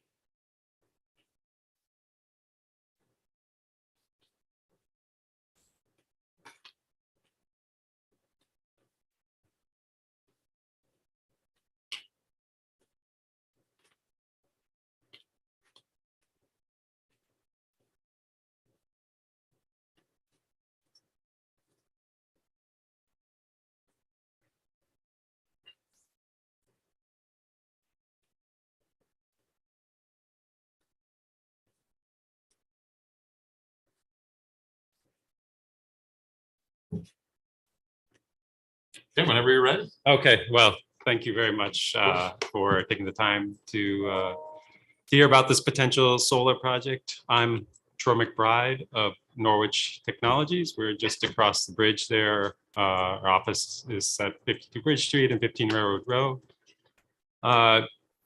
Today, as you were saying, we are looking at a site on Christian Street for a potential 500 kilowatt solar project.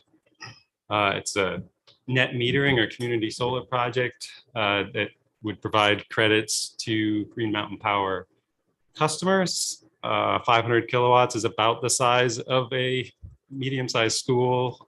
We have a 500 kilowatt solar project elsewhere that provides credits to the high school and the middle school. Another one provides credits to Upper Valley Aquatic Center. It's also about 85 residents is about the size of a 500 kilowatt solar project.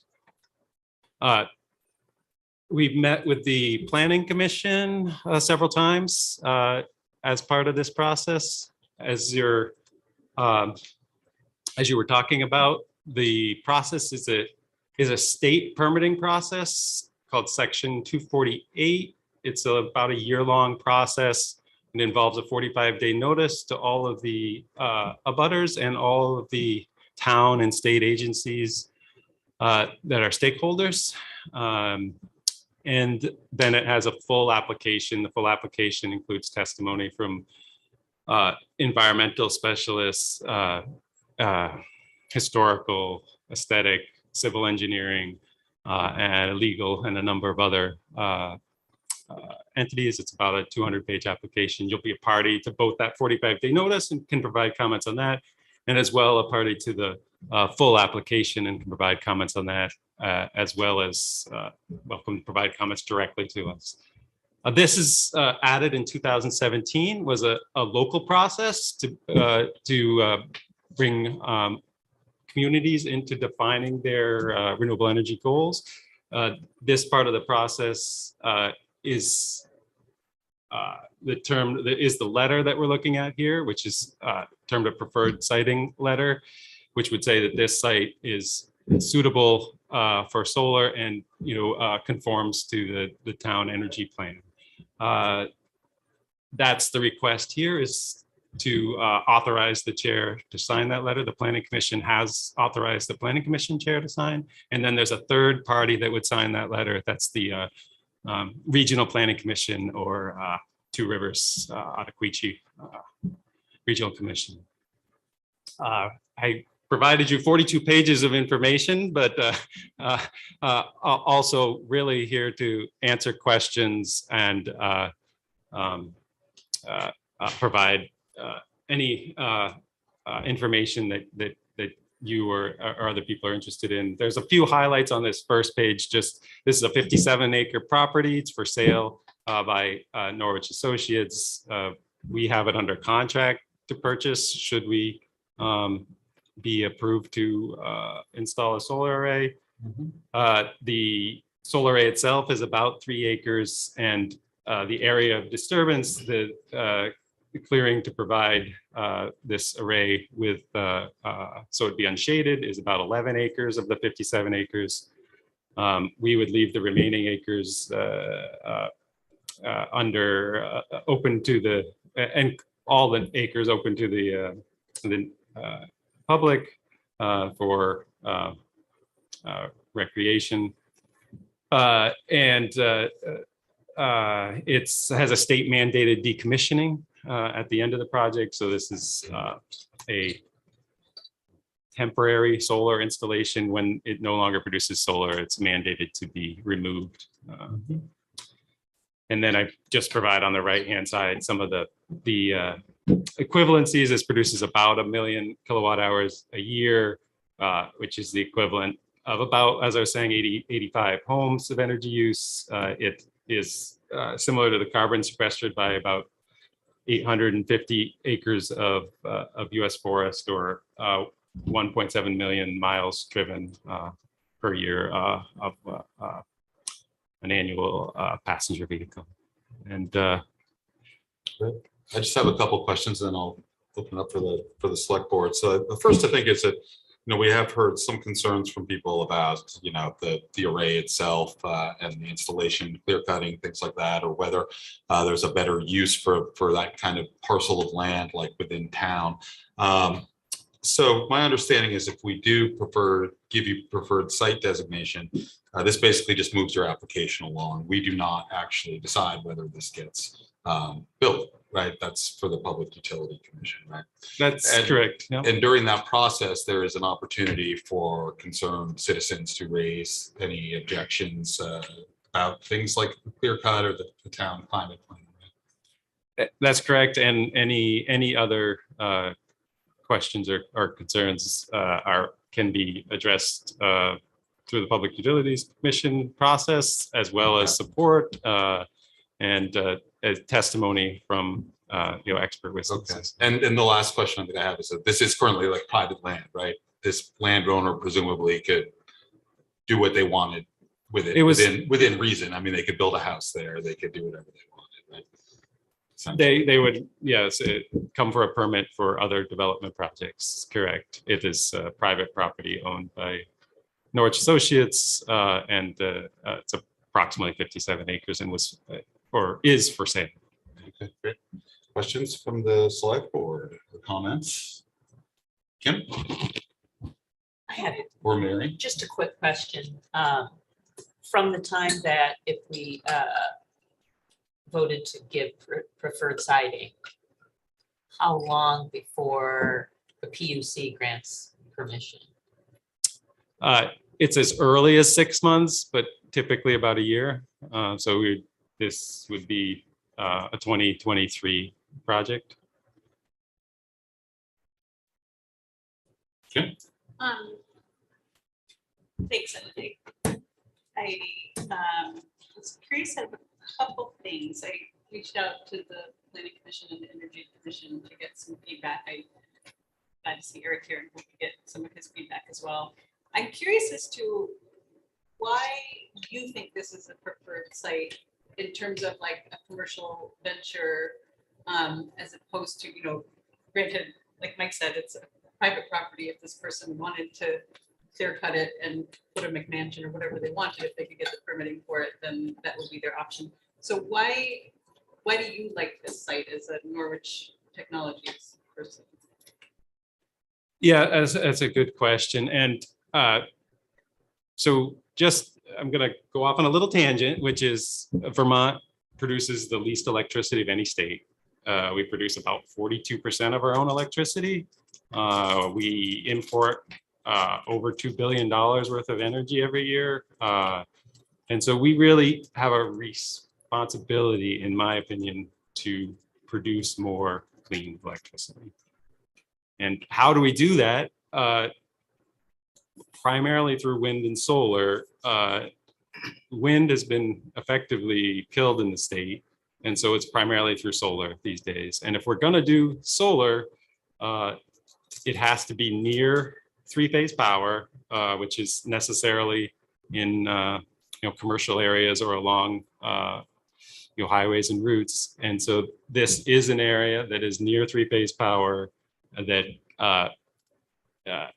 can provide additional solar energy and energy independence, local energy for Vermont. Any new solar represents 100% offsetting natural gas energy generation. And so that's where I'm looking for any properties that are near three-phase that can potentially generate solar energy. This is certainly not my favorite site, but it's also near my home and near here, and it's near three-phase.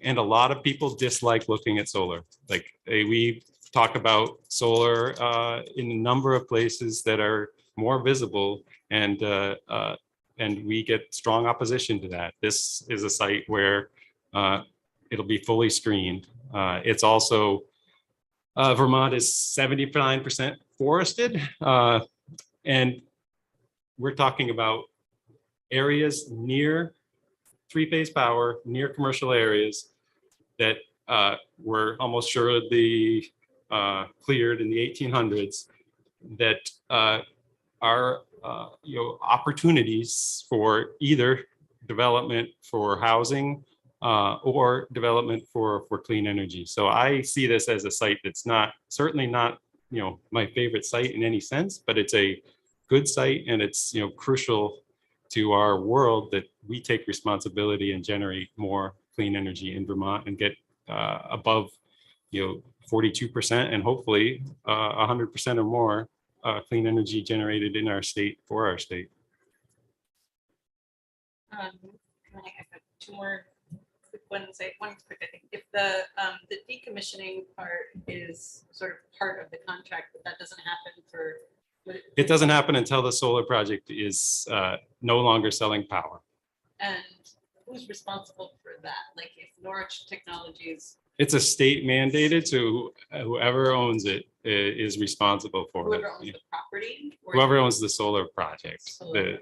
Yeah, that's correct. And so if Norwich Technologies were to just dissolve the company, then that so property becomes foreclosed on or something, and that. It is. I mean, it is 100% recyclable materials. It's steel, aluminum, glass, silicon, all of which, except for glass, have more value than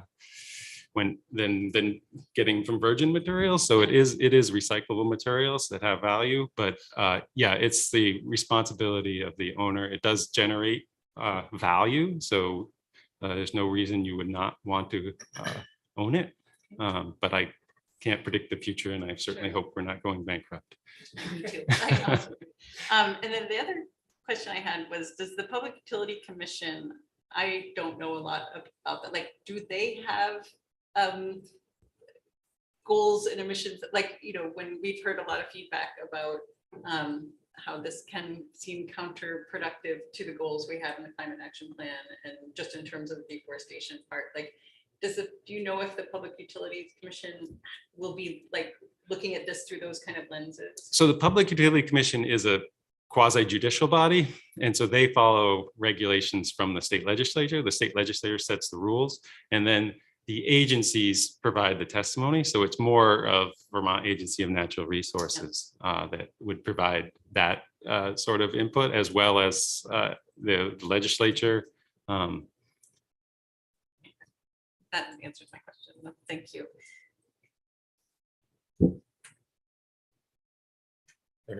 I do have questions, but I'll defer. I think you're, well, Ally?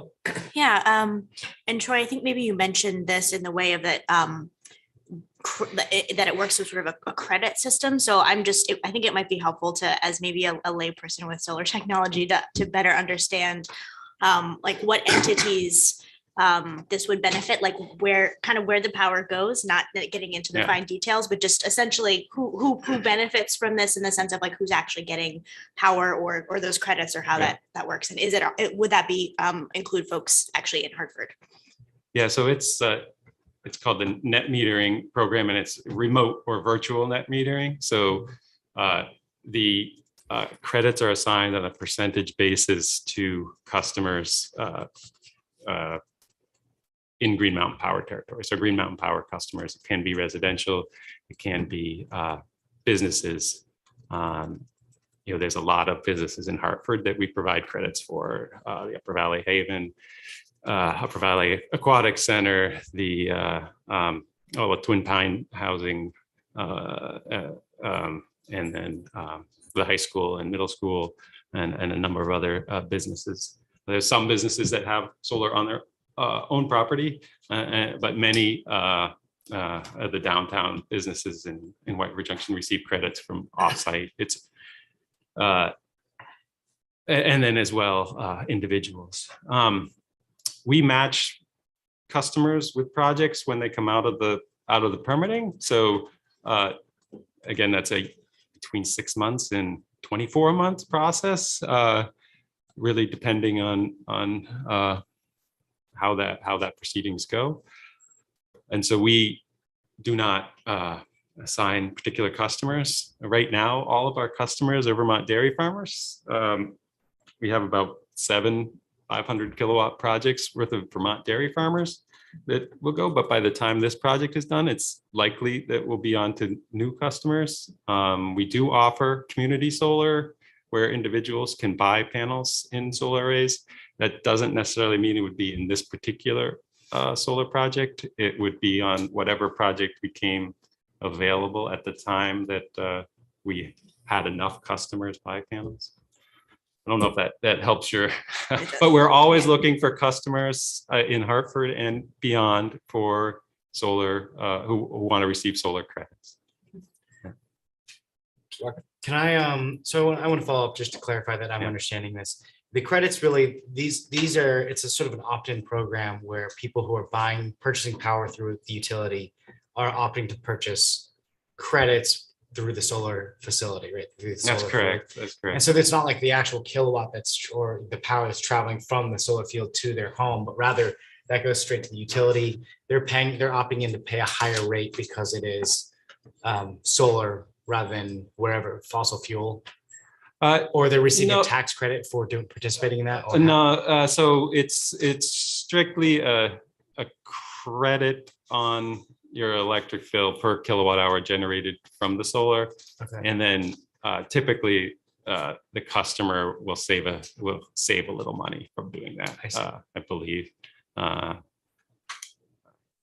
school saves I don't know, approximately $50,000 to $70,000 a year for going solar with us. That requires them to make an upfront initial investment. No, so there's there's sort of a three-party system here so you have the land, you have the solar array, and you have the customer. And the solar project itself is either in the community, the residential community solar model, owned as a co-op by a series of individuals, or it's owned by an investor. And so in the case of an investor, whether it's us ourselves, Norwich Technologies, it's a partnership with a local bank, it's a national investor, or it's a local individual impact investor, we own the solar array. We take tax credits and we take out a loan, and that loan then is paid back over time by the customer. And so that's the sort of the economics of it from an investor-owned solar array. So why would an individual consumer be receiving a credit? I guess I'm missing that, yeah. So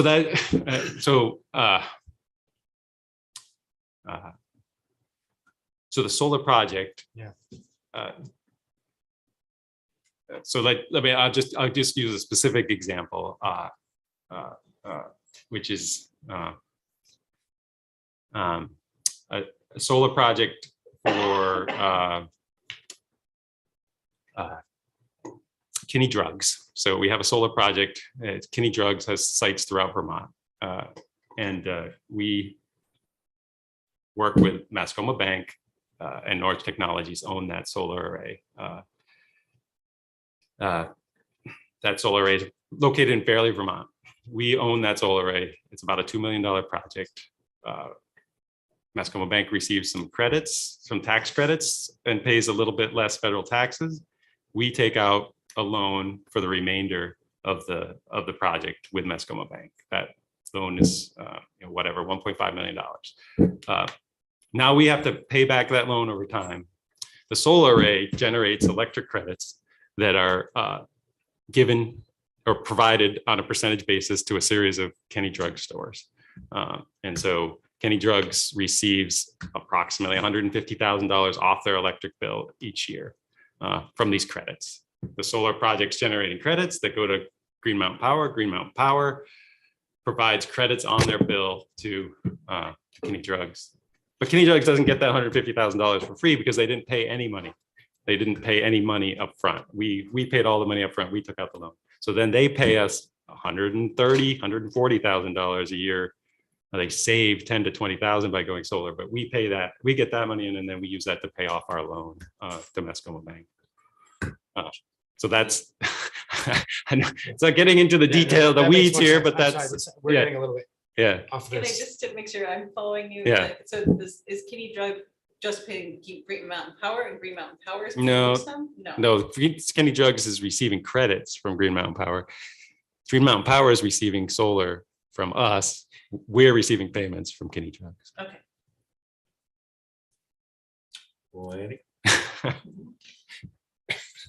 It's already getting the weeds a little. So I have quite a few concerns, I guess, with this project. How many acres are we talking about here that this would be for this array? The solar array is approximately 3 acres. The area of disturbance or the clearing is about 11 acres. 11 acres? That's correct. The property itself is about 57 acres. So I have a problem with cutting down trees just to put up solar panels. I'm state that to start with. I have a big problem with that. Pale Blue Dot, who did quite an extensive study for the town of Hartford, stated that there were significant places to take advantage of solar with rooftop solar as opposed to cutting down trees and putting up solar fields. The forested hillsides and ridge lines that we have in Hartford are really important assets. They're bestow scenic beauty, space to forest space, and they have wildlife habitat and potential recreational facility, recreation uses for hunting. And it's a shame to see those be lost for the sake of solar panels. Was there a feasibility study done on this property for solar feasibility study? You mean like as in how much solar will be produced? For Yeah. Yeah, so our engineers know within. What's the payback on this? What do you mean by the payback? As far as how much? The will energy you- payback is about, Yeah. it's about a year and a half. And this is, a 25 to 40-year project. No, I'm not finished yet. When I'm finished, you can talk then. So, so all of the concerns that people had, I support those concerns. And why are we not concentrating on solar rooftop as opposed to, I have a solar, and I'm coming from this standpoint, I have the biggest solar field in the town of Hartford in my backyard. And it is painstakingly irritating to have to look out my back door at it. And people that look upon these things, I can understand why they're not happy with them. The fact that every single tree out there had to be cut down, it bothers me. Yes, you're saying Vermont has a ton of forest, but there's so much deforested land out there right now that you could put these things in deforested land already versus cutting down town forest. I also have concerns about other uses, potential uses for this other than solar. We have a housing crisis in the town of Hartford, and we definitely could use land for housing and development. I'm not sold on deforesting an area to put up solar panels, and I'll leave it at that. I don't support this. Okay, Rob. I just wanted to make a comment, if I could, thanks. This is someone's private land. I'm not necessarily in favor of deforesting anything either, but this person could just say, whatever, I'm just gonna cut it all down and put up a house, and we can't do anything about it. We can't mandate affordable housing there. This is a question of whether we want to allow an application to build solar array to go forward and be vetted by the Public Utility Commission. So I mean, I just would like us to keep our focus on that. There's been lots of good questions raised about whether this is the best use for this particular land, but I mean, we don't decide whether this gets built or not. So I just want to keep that sort of in mind. Rocket? Yeah, I share your sentiment about being private property, so I think that's something that I'm certainly keeping in mind. There was one comment that we received. I think we all received. It was a comment through the select board email, which was basically just the siting of that land itself being pretty close to the on-ramp of 91, and just being a potentially good site for development, for housing development. That's something that really struck me because of the news that the Upper Valley is 10,000 units short. So I thought that's something that is really tough for me to balance, where I say I would love to see that. Although we did also then get contrary evidence, which is that the cost to actually bring water and sewer and utilities out would probably require the town to issue a bond. And then there's the consideration of Mike with the private property. And the last thing, Landon, because I actually had the same question. There's a lot of parking lots downtown. There's a lot of blank roof space downtown White River Junction. So I reached out to a number of the building owners downtown, and I sort of inquired about whether or not that was something that would be feasible. And obviously that is an entirely different thing that's kind of out of our purview. It's different private transactions. But I was curious about that because it is hard to think about. I just did the number, 23% utilization of that land, 11 acres being cut for 2 acres of solar. So it's hard to think about. But one of the issues with downtown is, one is if it's town property, obviously, well, one of the things that it prohibits future development in potentially great developable space. The other is that a lot of the historic buildings are actually not built properly to carry the weight of the solar panels. So I thought those were considerations that I found in my research that were interesting, where some of the people downtown actually said that they invest in solar fields outside of downtown specifically because they can't put it on their own buildings, which speaks a little bit to this credit system you're talking about. All that said, I have no idea how to vote on this. I mean, I would love to pass it on. And at the same time, I feel like we've heard some really legitimate citizen concerns about it. So I don't know. I would just say that we have offered almost all of the commercial building owners the opportunity to lease their roofs for us for solar, and we'll pay them for that. And we are always looking for more good roofs to lease for solar. RSD is one of the roofs that has a huge roof that we've leased for solar, and we're always looking for good other opportunities. As I mentioned, Vermont produces very little electricity. We want all of it. Just rooftops is unfortunately just a tiny fraction of what we need. So I want to say, like, please, like, if you have rooftops, if you have areas that are near 3 phase, we're very interested. Lynn? Yeah, but I don't disagree with you, but part of the charm and the character that make up Vermont is our forests and our open fields and our forests together. And when we go chopping them up and putting solar panels out there, that takes a lot. I mean, regardless of who owns the property, that takes a lot away from the charm and the beauty of what is Vermont. And there are alternative ways to obtain the solar fields on land that is already open right now. Just those people, you have to go off those people and, you know, getting their land, as opposed to, Vermont used to be an extremely open state, okay, with, we used to be sheep farming is what the majority of Vermont was all about. Then when sheep farming went out, cattle farming came in, and the trees grew up. The sheep eat more than the cows do. And it changed the cultural landscape of Vermont and whole diversity. And when all these trees came into Vermont and the forest came into Vermont, that opened up a great appeal to people to have that, to have vistas. And now we're talking about chopping them all back down again, not all back down, but it's just significant amount. And I just, as I say, from someone that looks out on a solar field and see how much was cut down, it's very disturbing to me. Yeah. Troy, do you know if, do these rules apply to you as a business, or would the same rules apply to the owner of this land if they chose to do this themselves? The preferred siting? Yeah. It's universal. That's correct. So if this owner of this land decided they wanted to take 47 acres of it and make it into a solar field, they would go through the same process, and that could potentially happen. There's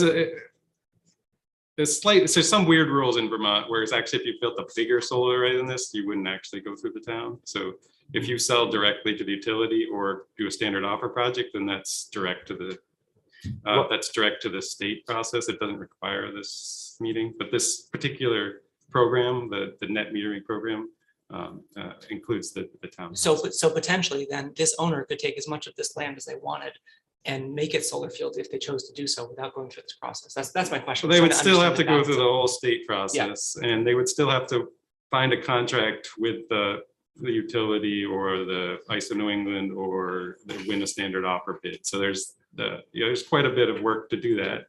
But yes, you can. There are other ways to receive a permit for larger solar arrays. It still has the same state process, but not the local process. Thank you. Eric, did you want to address the board? Yes, thank you, Mr. Chair. Eric Krause, resident of the town of Hartford. Served on I did serve on the Energy Commission for 5 years. Part of that time as chair, helped write the municipal energy plan, the one that provides you some guidance on this topic. It's chapter 10 of the town plan. And for a few months shy of 2 years, I chaired the climate advisory committee for the town and helped develop the climate action plan. I've also installed a small, designed and installed a small solar array on my home. And with that, developed a little bit of an understanding, not to the level that professionals like Troy have, but an understanding of the economics of the systems. And I would call myself a PIMBY, as in preferred or pleased in my backyard. And the reason for that is, I think, being closest to our sources of food and energy and whatever other resources that we need is important. It helps us understand sort of our impact on the world. And that's an area where I think I can agree with Troy, is that we've got to take care of the planet. Another area where I can agree with him is that this is not my favorite site. So the task before you tonight is to justify that a forested site that is a constraint area as defined in the plan is preferred for solar installation. In the municipal energy plan, land that is forested within 3 years of an application to the PUC is defined as a constraint area. So that's effectively why we're here tonight, is to justify the preferred status. I urge you not to grant that preferred status at this time. And I would emphasize the at this time. You know, I wouldn't say never say never. But right now, I think the most important thing that we should be doing is focusing on the strategic guidance that's in the plans that we already have. I think the discussion seemed to get a little sidetracked on private ownership. And I want to just re-divert it to sort of the bigger picture, including the strategic guidance that's in some of our existing plans.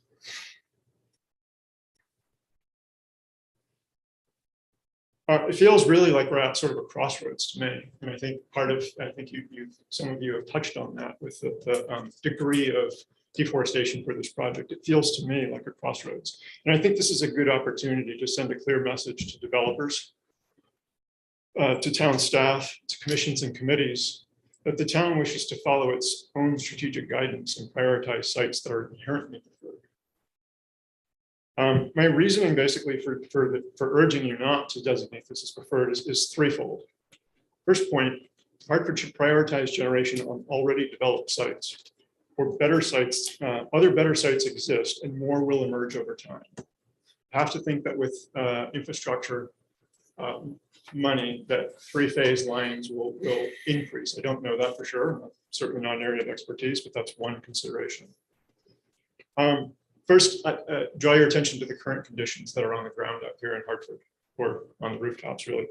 And the source of data for this is VT Energy Dashboard, alloneword.org/statistics. It's maintained by the Energy Action Network, and as of 2020, capacity on canopies, the type of thing we see in parking lots, 0 in Hartford. Backyard trackers, there's 10 of them with a capacity of 96 kilowatts.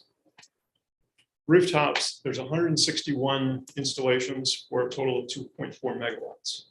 So roughly 5 times the capacity of what we're talking about right now. Ground mounted arrays, 9 for 8.2 megawatts, totaling 10.7 megawatts currently installed in Hartford. Again, as of 2020, there may be some additions. So secondly, what's the potential? This one member touched on that a little bit. And the Hartford Renewable Energy Potential Study, published in November 2020, page 4.4, I'm quoting from that. All solar suitable roof planes with roof tilt and azimuth orientation combinations likely to be consistently cost effective are shown and are considered to be part of the town's optimized generation capacity. And that table shows 1,966 buildings for a total of 21,400 kilowatts DC capacity. I think that converts roughly in sort of typical systems somewhere around 18,000 kilowatts AC. So basically about 36 times the capacity of the proposed array. Now, I do certainly appreciate that this is data. This is a study that was conducted mainly using flyover data, and other available data, but not going door to door and building by building and looking at structural integrity of roofs and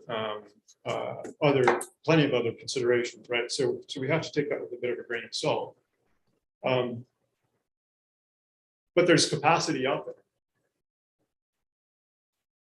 there. So the question is, how do we make these attractive and feasible options? How do we sort of, how do we move forward on that front?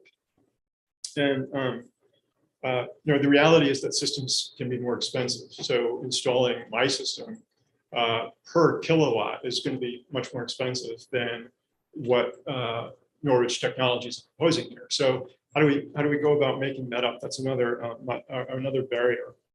Section 8 of the same study that I referenced offers recommendations, some of which are carried over into climate action plans actions.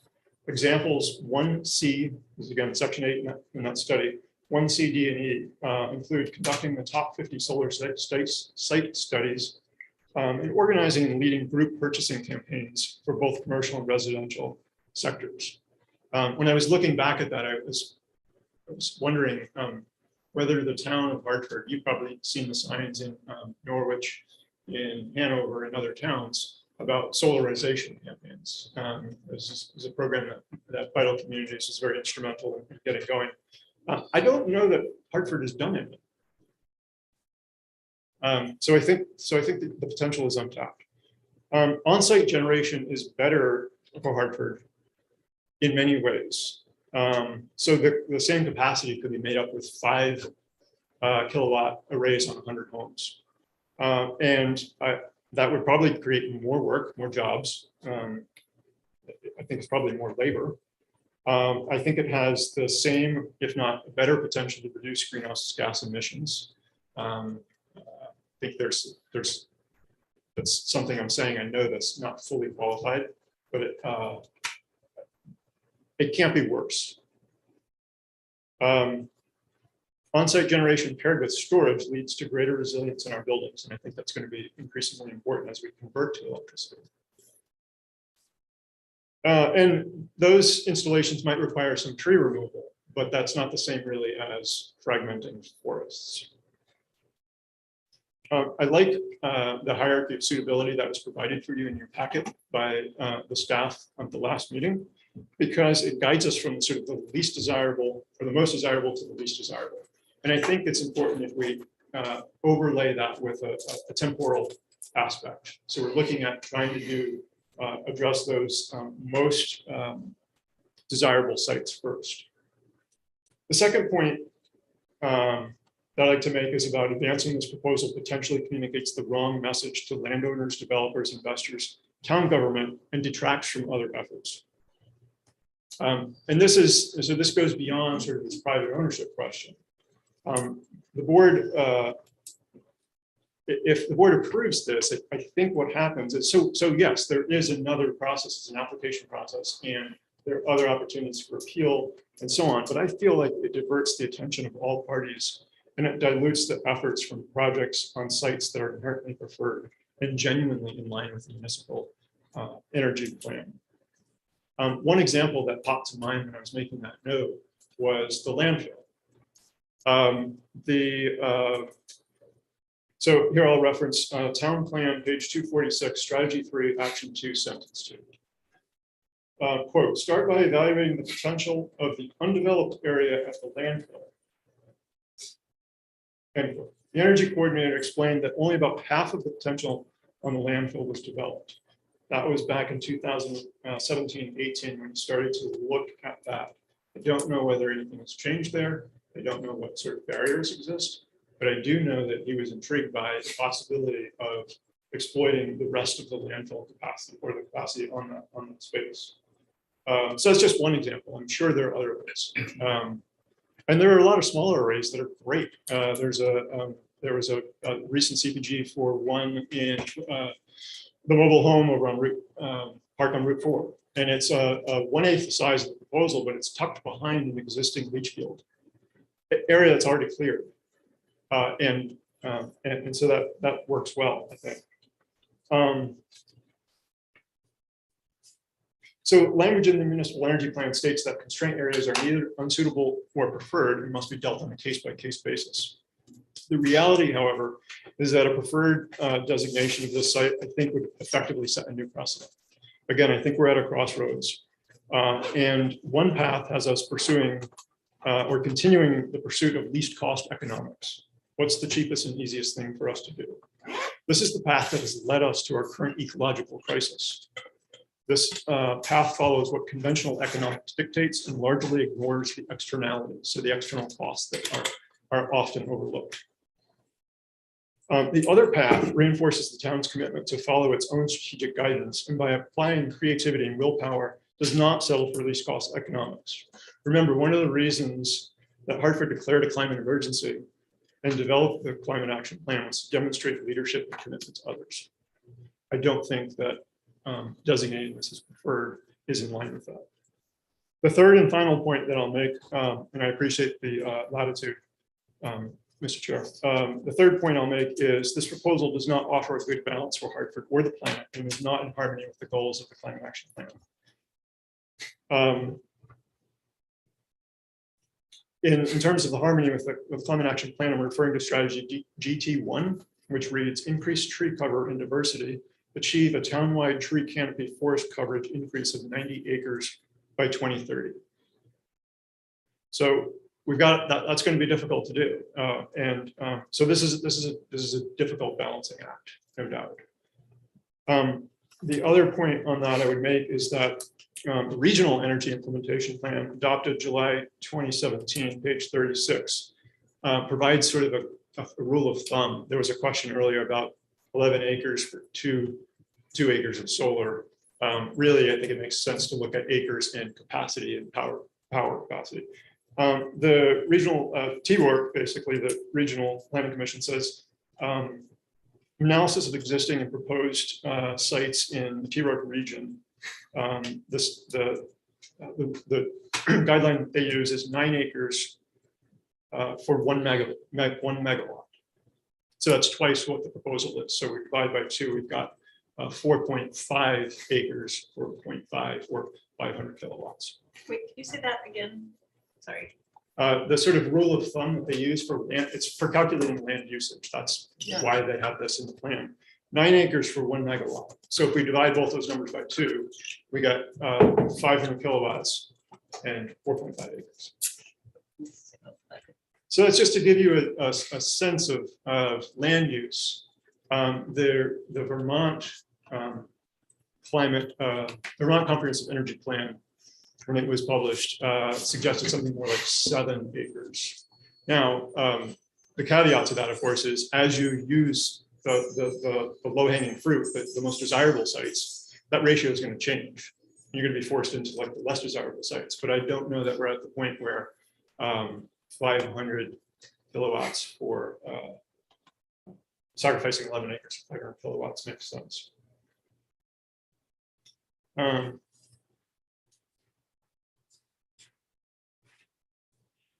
So in terms of sort of opening up the door for future such sites being developed for solar, the question that I asked myself was, what would be the impact if Hartford replicated the equivalent of this proposal to reach the total target that's been enforced or that's been handed to us by the Regional Planning Commission? So that's a target for generation by 2050. And if you look at the town plan appendix D, and we convert that annual energy target to a power, to a capacity required to produce that on an annualized basis, we're talking about 47 megawatts, give or take. And I encourage anyone that has critique of any of those numbers to certainly bring it to everyone's attention. But so if we're looking at 47 megawatts capacity, that's our target effectively. We have 8.5 currently installed. That goes back to the Energy Action Network on the ground data. So that leaves us with a gap of 38.5 megawatts. If we maximize the rooftop potential, back to the study, that's about 18 megawatts, give or take. That leaves us with a deficit of 18.5 that most of that's probably going to end up on the ground. So imagine 18.5 megawatts, that's 36 of these.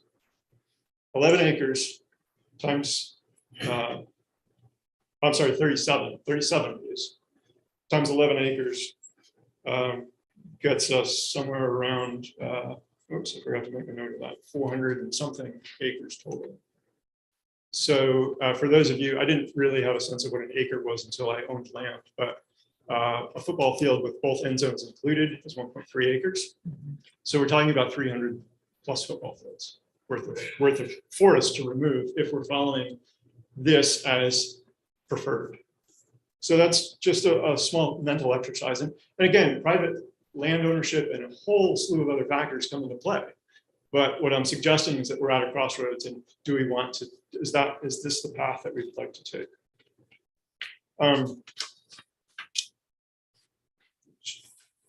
So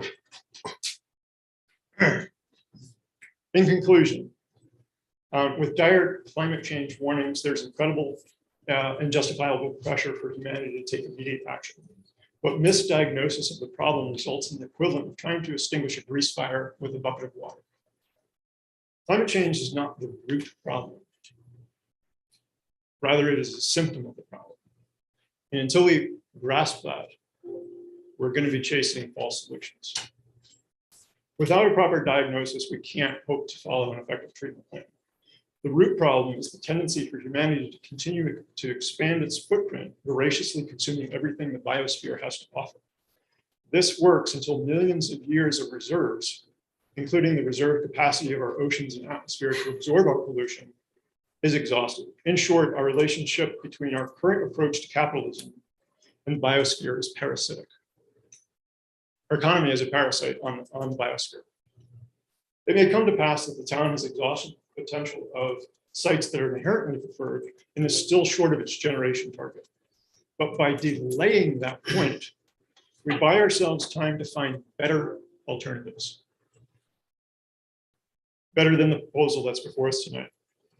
We can do better. In fact, we must do better for future generations. So I urge you not to grant the preferred designation and to communicate related policy proposal and implementation plan requests to the relevant committees, teams, and staff that serve the board. In other words, point out to them some of those actions that might help move us forward in putting solar on some of those options. Thank you very much. All right, thank you, Eric. I have a comment. Yes, Rocket. Eric, this is directed to you and then also to anybody else. I'm feeling two sides of this. One is you made a very convincing case. I think that you had a lot of great points, and based off of that, what I heard and what I've retained, I'm willing to vote against this proposal. I am feeling, and I do want to express this, that I wish that you had sent, it seems like you put a lot of time and effort into preparing this. I wish that you had sent that to us to review in writing, because there's wholly too much information. It was almost a 15+ minute presentation, a lot of data, a lot of numbers. So there's a lot of information for us to hold in our heads as we hear all of that. And I personally would think for myself that I would love to be able to review that before the meeting so as to think through it and then to be able to ask you questions about that. But I do think you presented a very compelling case. So thank you for that. Yep, thanks for that comment. I apologize. I had a lot of notes and just sort of ended up aggregating these into an organized form here in the last few hours. So apologize. I have been thinking about this a little bit, but needed some time to organize my thoughts. And so that's why this is delivered to you tardily. I understand that. And even if you sent it to us immediately before the meeting so that we could have a copy of that, so we could review it, you know, anything like that would be, at least for myself, I don't want to speak on behalf of anyone else, but be very helpful. So at least I can see, because when you're doing math on percentages and numbers and utilization and all sorts of things like that, it's very helpful to have that in writing. But sure. Yeah. And thank you. I think, you know, the other point is you don't necessarily need to make the decision tonight, in which case Sure. this discussion and some more reading on some of those sources that I cited, there's an opportunity for that if you choose not to act tonight. Thank you. Yes.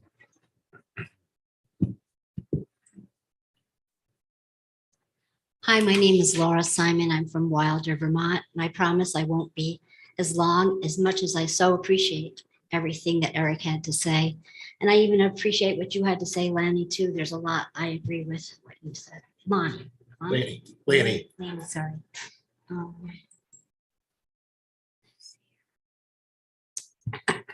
So I'm concerned about this Norwich's solar plan to clear 11 acres in the woods a few blocks from my home. I understand this property is forested area on a hill near and above Brookside Avenue. And I spoke to some of the neighbors. I live a couple of blocks away, and they're concerned about all the possibilities of what might happen there. They're concerned if there's housing and it goes too close and on their right of way. I volunteer on 2 Hartford committees. Like Eric, I helped with developing the Climate Action Plan. I serve on the Resilient Hartford Committee and the Climate Action Strategies team. Both groups are charged by the Hartford Selectboard to help Hartford become a sustainable, resilient, and be prepared to deal with climate crisis. First, I want to praise Norwich Solar for all the amazing work they've done on rooftops in our community, like the aquatic centers, churches, and schools. Second, I am a solar supporter to the highest degree. I have solar on my home, I live in, and on my rental unit.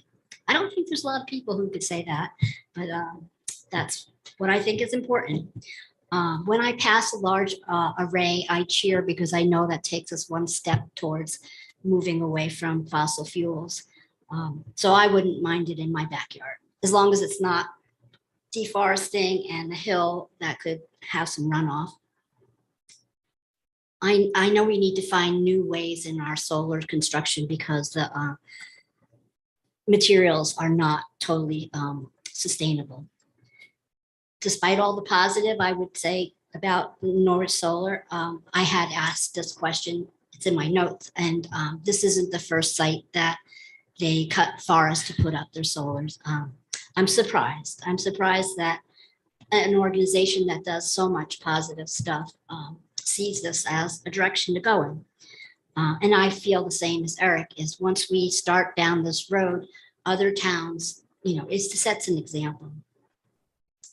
As you know, you passed the climate action plan that includes increasing the tree canopy in Hartford. Clear cutting 11 acres takes us a step backward from that goal.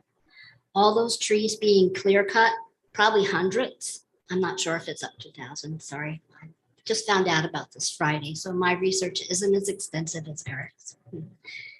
But they're currently storing carbon, and we desperately need trees to store carbon in the face of climate crisis. When a tree is cut, its stored carbon is released, and even if the wood is used in a wood product, only a small percentage is stored of the carbon.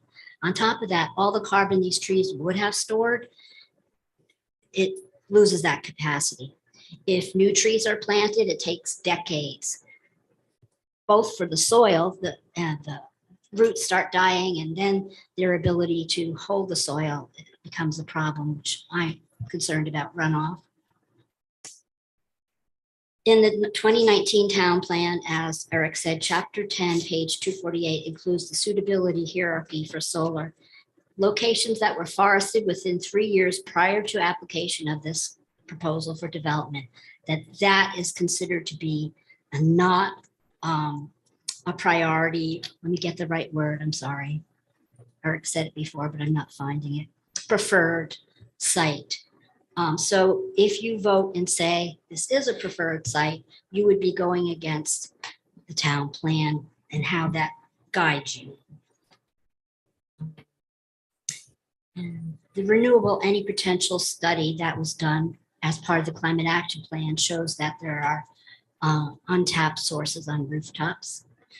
To me, it is sad that some residents there near this proposed site feel maybe solar is less disruptive option than a large housing development.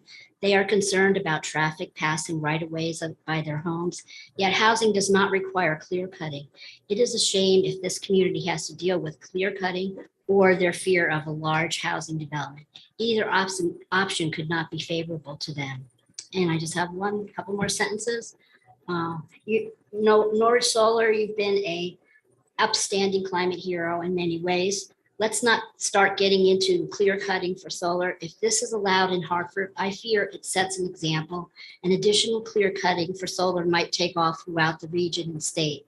Our forests, which are our greatest defense against climate crisis, should not be sacrificed. Thank you for listening in your time. I know you have hard work. Don't get enough chance to rest. Thank you very much. Simon? Speak. Simon Dennis, White River Junction. I think that some of the argument that's in favor of justifying clear cutting for solar panel is captured in this box here, carbon sequestered by this production of 1 million kilowatt hours is the equivalent of 868 acres of US forests for 1 year. And it makes it look like a bargain of profit, but there's a couple of factors that I think we need to keep in mind in that number. So there's assumption. First of all, there's some kind of conversion between the power that's being produced and the way it would otherwise be produced. That is the carbon emission. So there's, and I assume that the assumption is that would be natural gas. So that's one that needs to be looked into more with regards to the way that our power is being created for this area.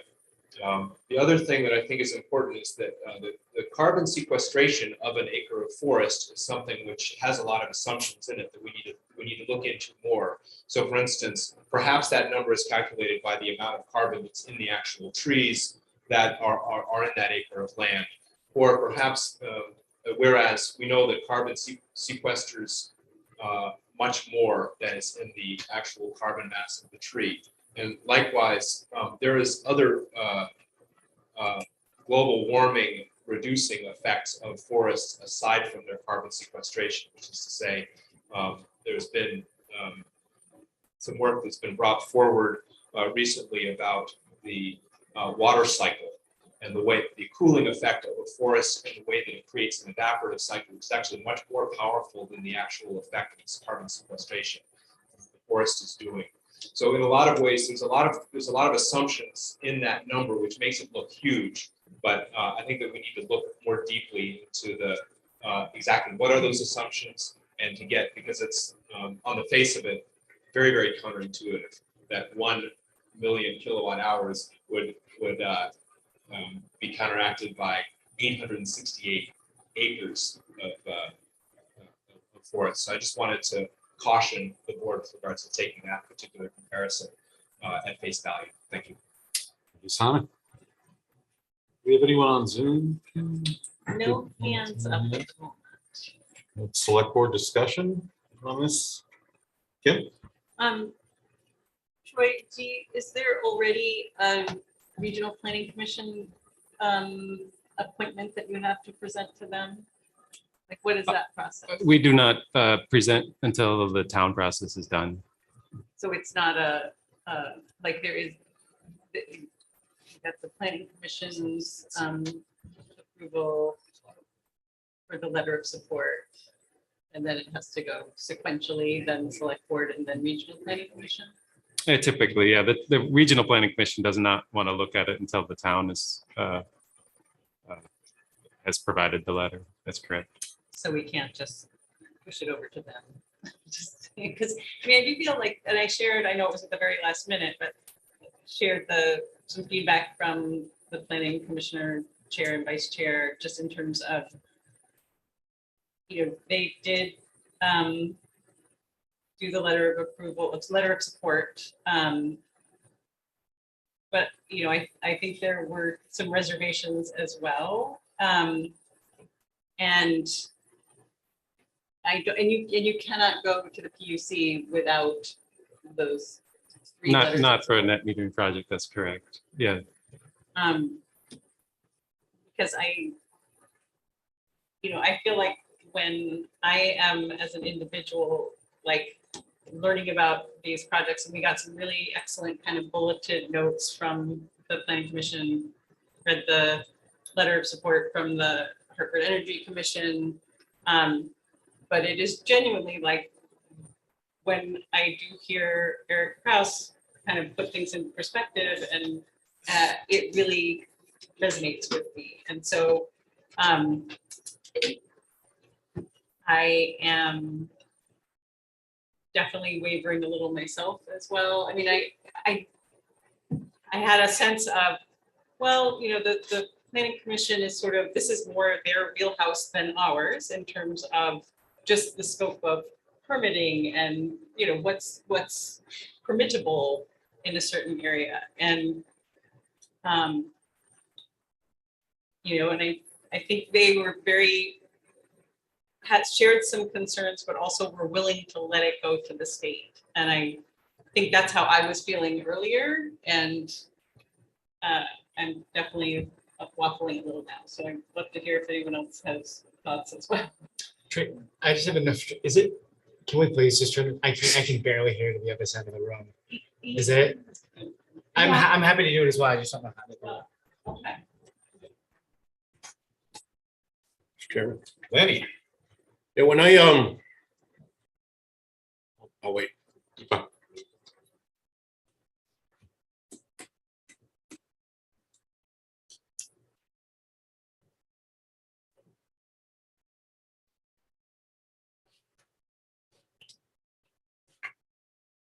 You guys, I'll take a look.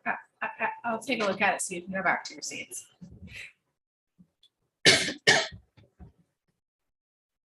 Lenny, you got the Okay, floor? So, as I stated, I have many reservations about this, but when I hear someone as knowledgeable as Eric Kraus, who is extremely pro-energy and environment, speak about something like this, I really have to take caution with that, because he has been a valuable asset to the town in his role in the past. And I believe he provides a lot of very good insight for us to consider. We are facing the future where we have energy needs that have to be met from other sources other than dying dinosaurs or rotting dinosaurs. But I still do not believe that the deforestation of Vermont is the answer to that problem of the energy crisis. There are so many other energy sources out there and places that have much more land available than Vermont that is open that could be tapped into. And as I say, we in Vermont have a character value that we look at for Vermont. We have people who move here for the character of Vermont. And it's a balance between the character of Vermont that people move up here for, the idyllic landscapes, and renewable energy. And I think that there's better ways that you can incorporate solar while still using the land for other uses. And I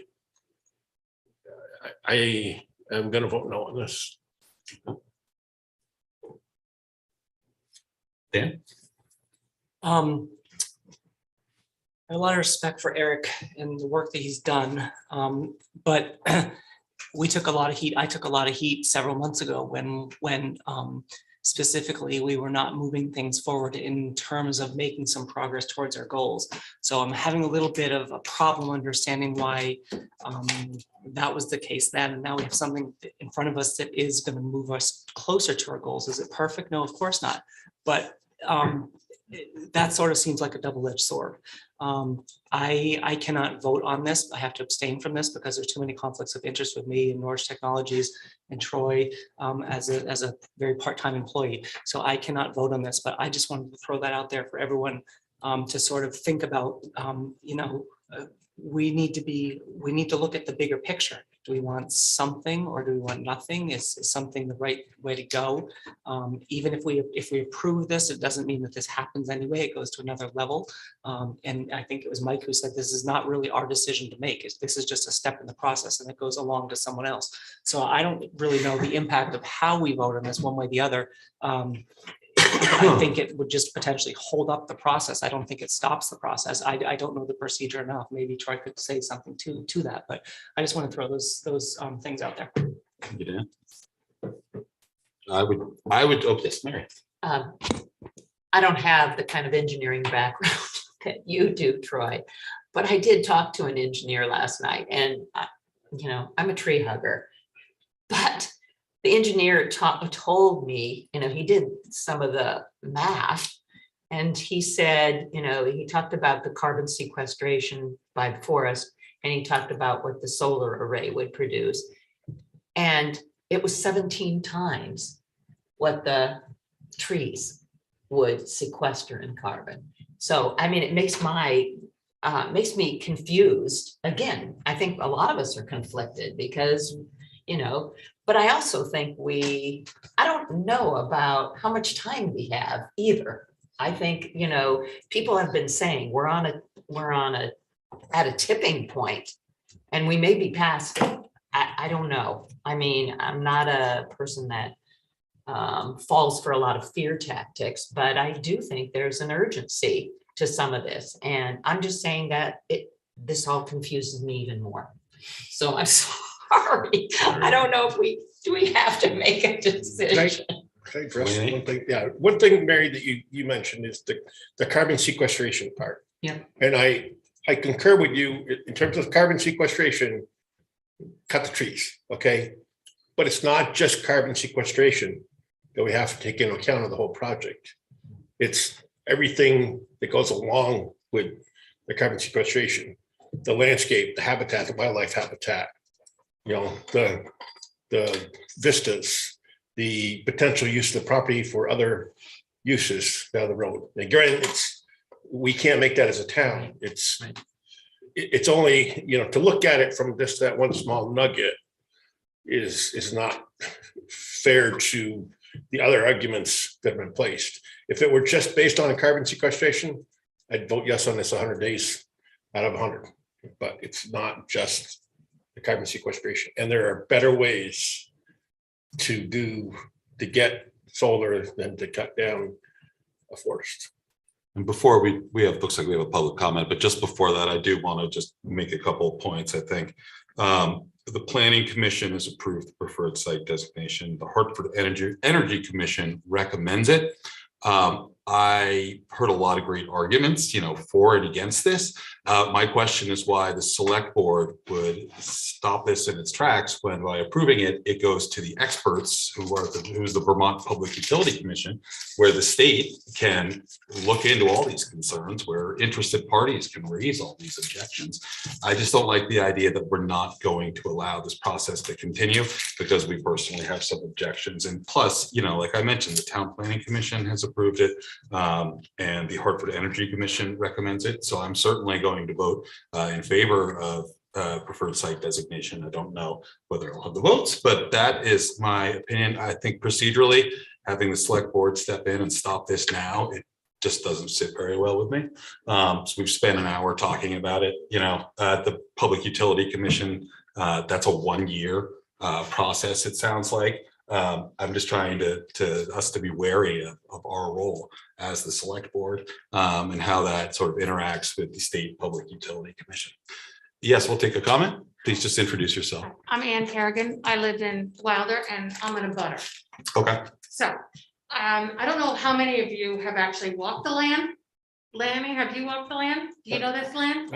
I know the land. I have not walked up, Okay. but I do know. So, it, so. okay, so let me just tell you a little bit about the land. It is straight up.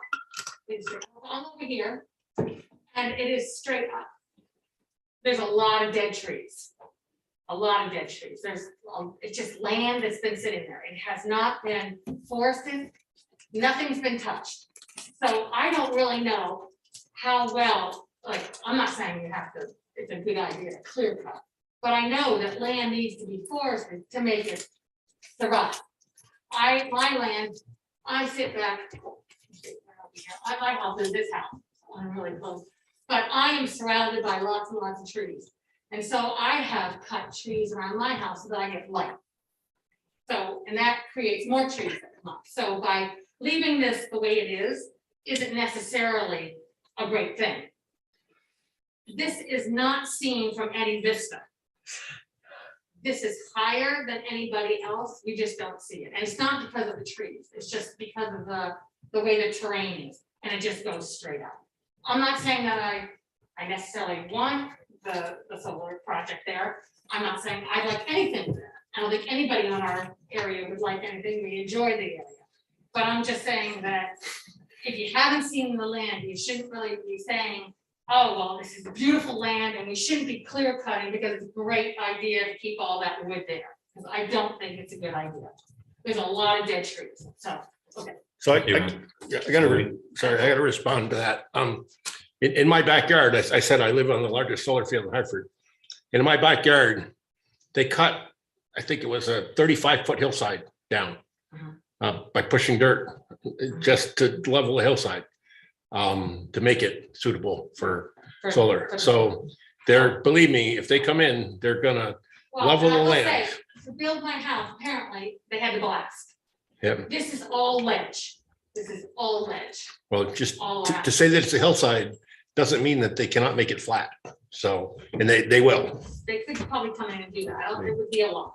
They- And they- I they don't know. will. I'm not saying not to that. I'm just saying that this isn't a beautiful view. Now, let's just say, to me, it would be horrible to go on, nobody really wants these, those farms, right? They're raised, too much.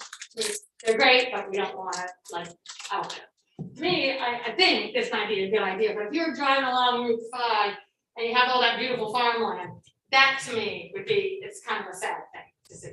You have all that beautiful farmland and it just turns into a solar array. So, I mean, and as Michael Hoyt pointed out, this is just a process. You are here to approve. I don't really know what you're here to approve, just to say, okay, you can move on, right? I mean, and it's the PUC. Now, I don't know, I know the PUC has a lot of regulations. I know they have a lot of things you've got to do to get approved. And I don't know if you can buck the system with the PUC, if that's, you know, I don't know. But, you know, I'm concerned with water runoff. We all are, all along here, because ledge doesn't hold the water. So we are all concerned about the water. And it's been pointed out that this should be helped by putting in there. But if you had somebody buy this land, as Dan pointed out, somebody can come in here, buy it, somebody else, and put in 50 houses, put in whatever they wanted, right? And who knows if the town would then be clear about the runoff water. Because, yeah, you say, yeah, you have to go through and you have to make sure that there's no impact, but there's no impact this year possibly with building, but it can happen. Water is a funny thing. You think it starts in one direction and ends up somewhere else.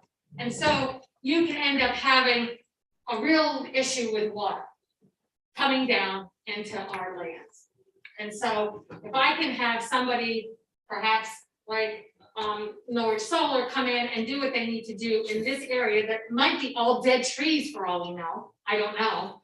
It may not be, or it may be, and have less impact on people that are already living there. To me, that's probably kind of important. And I think it's kind of important for all of us that live in that section. But, and I'm not saying yes to anything. But to me, I just like to leave it the way it is. Nobody does anything. But in a perfect world, no, we don't live it. So, and I can't afford to buy the land. So. So All right, thanks, just to Dan. clarify, you're not taking a position on either side. You're just giving us a layout. I'm of the giving you a land layout and some that, of the you know, I considerations. think that you have to let the experts decide whether this is a good site. That's my point. Okay. So I'm not an expert. And, you know, I'm not really crunchy either. I mean, I like solar and I try to do my part, but I'm not like, you know, don't know. And I don't know all the information about how many trees you have to cut that could be possibly used in a different fashion, but I'm just saying, I think it's a really good idea.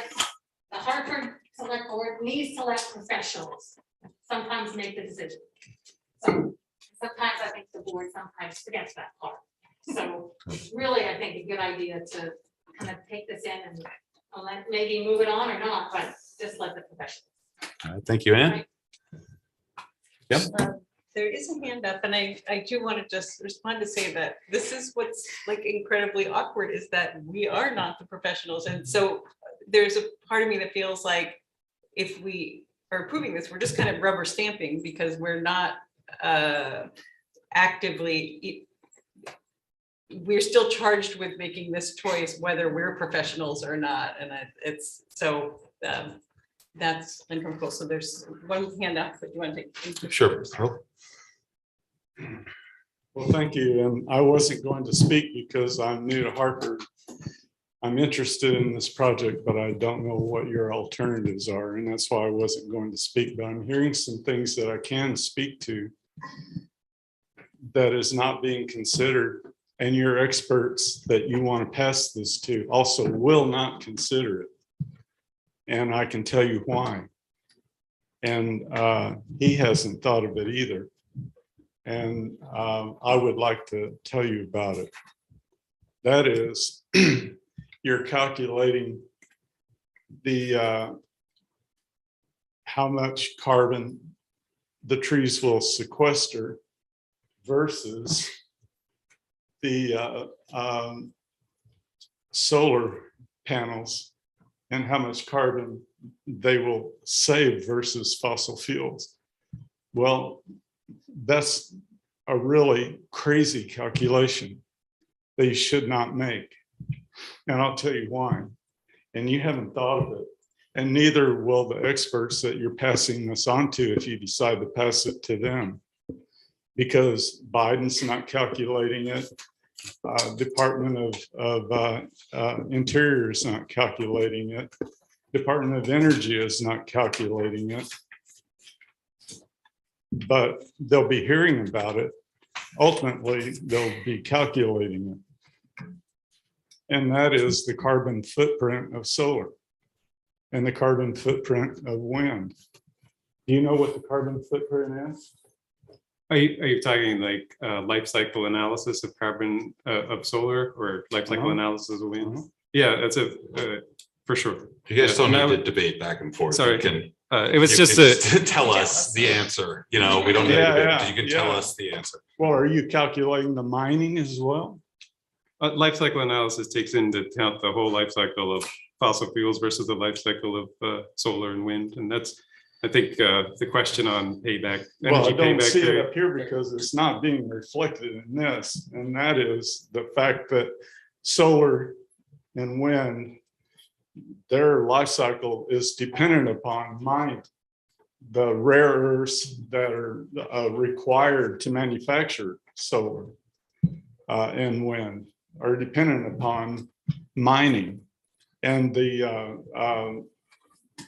carbon footprint of mining, when it's, you know, when you factor that into solar, then you're getting close to natural gas in terms of the total footprint of solar. So, you know, you need to remember this. And so if you have your trees and the carbon that they're storing, and they're getting older and older and older, and so they'll be there for a very long time storing carbon. And so you have an exception for your trees, and you're considering whether or not to delete that exception and cut them down and put up the photovoltaic cells in the current state of their technology, which is dependent upon the rare earth mining, which is right now the Biden administration is going to use the Defense Authorization Act to go out and mine our national parks and our national forests with wild abandon is what they're proposing right now.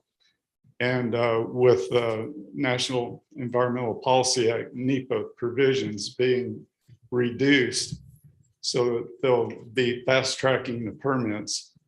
This is what I'm dealing with in my work, working with the tribes across North America, US and Canada, where we're dealing with these permits coming at us fast and furious for mining in indigenous lands all across North America, for these rare earths to build more photovoltaic cells in their current technology to put up in places like this.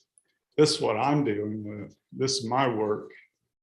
Okay, and so the indigenous peoples right now are developing a campaign for the right to say no to mining because we don't want it on our lands anymore, because we don't get the energy. Most of our peoples are not getting the energy from this.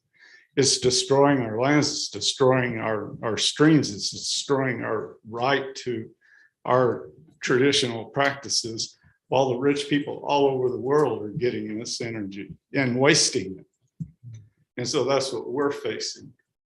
And so you want to take away the exception that you're giving to your trees so that you can cut them down to put this up. That's what you're deciding tonight. Or just to leave it to the experts, which aren't calculating this, to decide for you. That's what I'm hearing. And I'm just having to say, whoa, wait a minute, you know, before you decide that, listen for a second and understand what you're deciding. You know, are there better places to put up these panels? Because I do support renewable energy. We have to get off of fossil fuels. We have to move forward, but we have to do it with our eyes open and know what we're doing. That's all I'm saying. You know, don't cut down the forest to put something up that's also a big problem.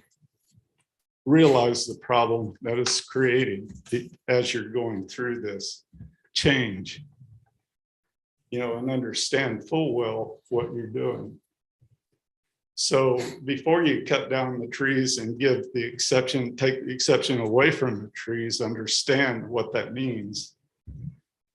I would just suggest that you first make sure that you don't have better places to put up your solar cells. Is all I would say. If this is the best place, great, cut down the trees and put it there. But if there are other places, do that first. But also understand what solar and wind is doing to indigenous peoples all over North America. And understand that we have the right to say no and support us in that as well. You know, what we're calling for is conservation, recycling, reuse, and remanufacturing so that we save these metals. These rare earth metals are in all the cell phones you throw away that don't get recycled, and all the computers that gets thrown away and don't get recycled, and all the equipment that gets thrown away and doesn't get recycled. So all we're saying is there's a better way to do things, you know, and just let's just walk through with our eyes open, sir. Rocket. So I'm confused as to whether you are opposed to solar in this spot or in particular, or this or solar in general. I'm not opposed to solar. I just said we have to do it. Right. But We then have you're to also go saying forward. that We we have to should, get off fossil fuels. And I said, if this is the best place that you can see to put it there.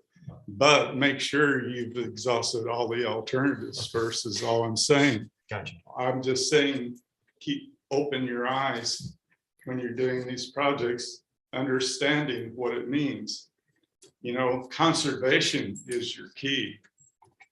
Conservation, reduce the amount of energy that we're using. You know, that's what we're asking for, and recycling these metals instead of mining them. Right. Yeah. I mean, Yeah, some of that's yeah. out of the scope of our consideration. Exactly. I know, but I'm just asking you to open your eyes. No, in I understand making that, but these we're not- decisions. You we're not know, here to make vote the on best recycling decisions materials. possible. Yeah. We have to do. Earl, thank you. Lenny, do you want to? Yeah, Did you have a I question? don't want to address this. I guess it does bring up the question that I don't think it's been ever answered to this board, is that how much carbon does it take to manufacture solar panels? How much carbon does it make to mine? How much carbon are you making by making the raw steel? Yeah, respectfully, I think that's just out of the scope of our consideration. But no, but I understand that. What I'm saying is that you're just adding, when you're doing that, you're adding to the amount of carbon that is into these panels, and you're then taking away from a source that will eliminate carbon when you're talking about cutting. And it's fine. I mean, if you can put these up in areas that you're not going to take things away that will neutralize that effect, it'd be one thing. But yes, by the panel themselves, they will neutralize that. But Thank you, Lanny. Thank you, Earl. Do we have a Zoom question? I know someone had their hand up a while back. They have put their hand They down. put their hand down. All right, Simon. Fascinating conversation, and particularly I'm very interested in the question about whether or not life cycle of panels is out of the scope of this conversation. And I think with regards to the carbon sequestration of an acre of forest versus the equivalent amount of energy that some other fossil fuel would produce, that billion kilowatt hours, that equation does not include the environmental impact of the life cycle of the carbon of the panel production. exactly. So in that regard, it is very, very germane to this conversation. The other thing that I wanted to just mention with regards to letting the experts decide. The experts in this case is the Public Utilities Commission. And I don't know if you've had a chance to examine the work of the Public Utilities Commission, but I did have a chance to look at it up close.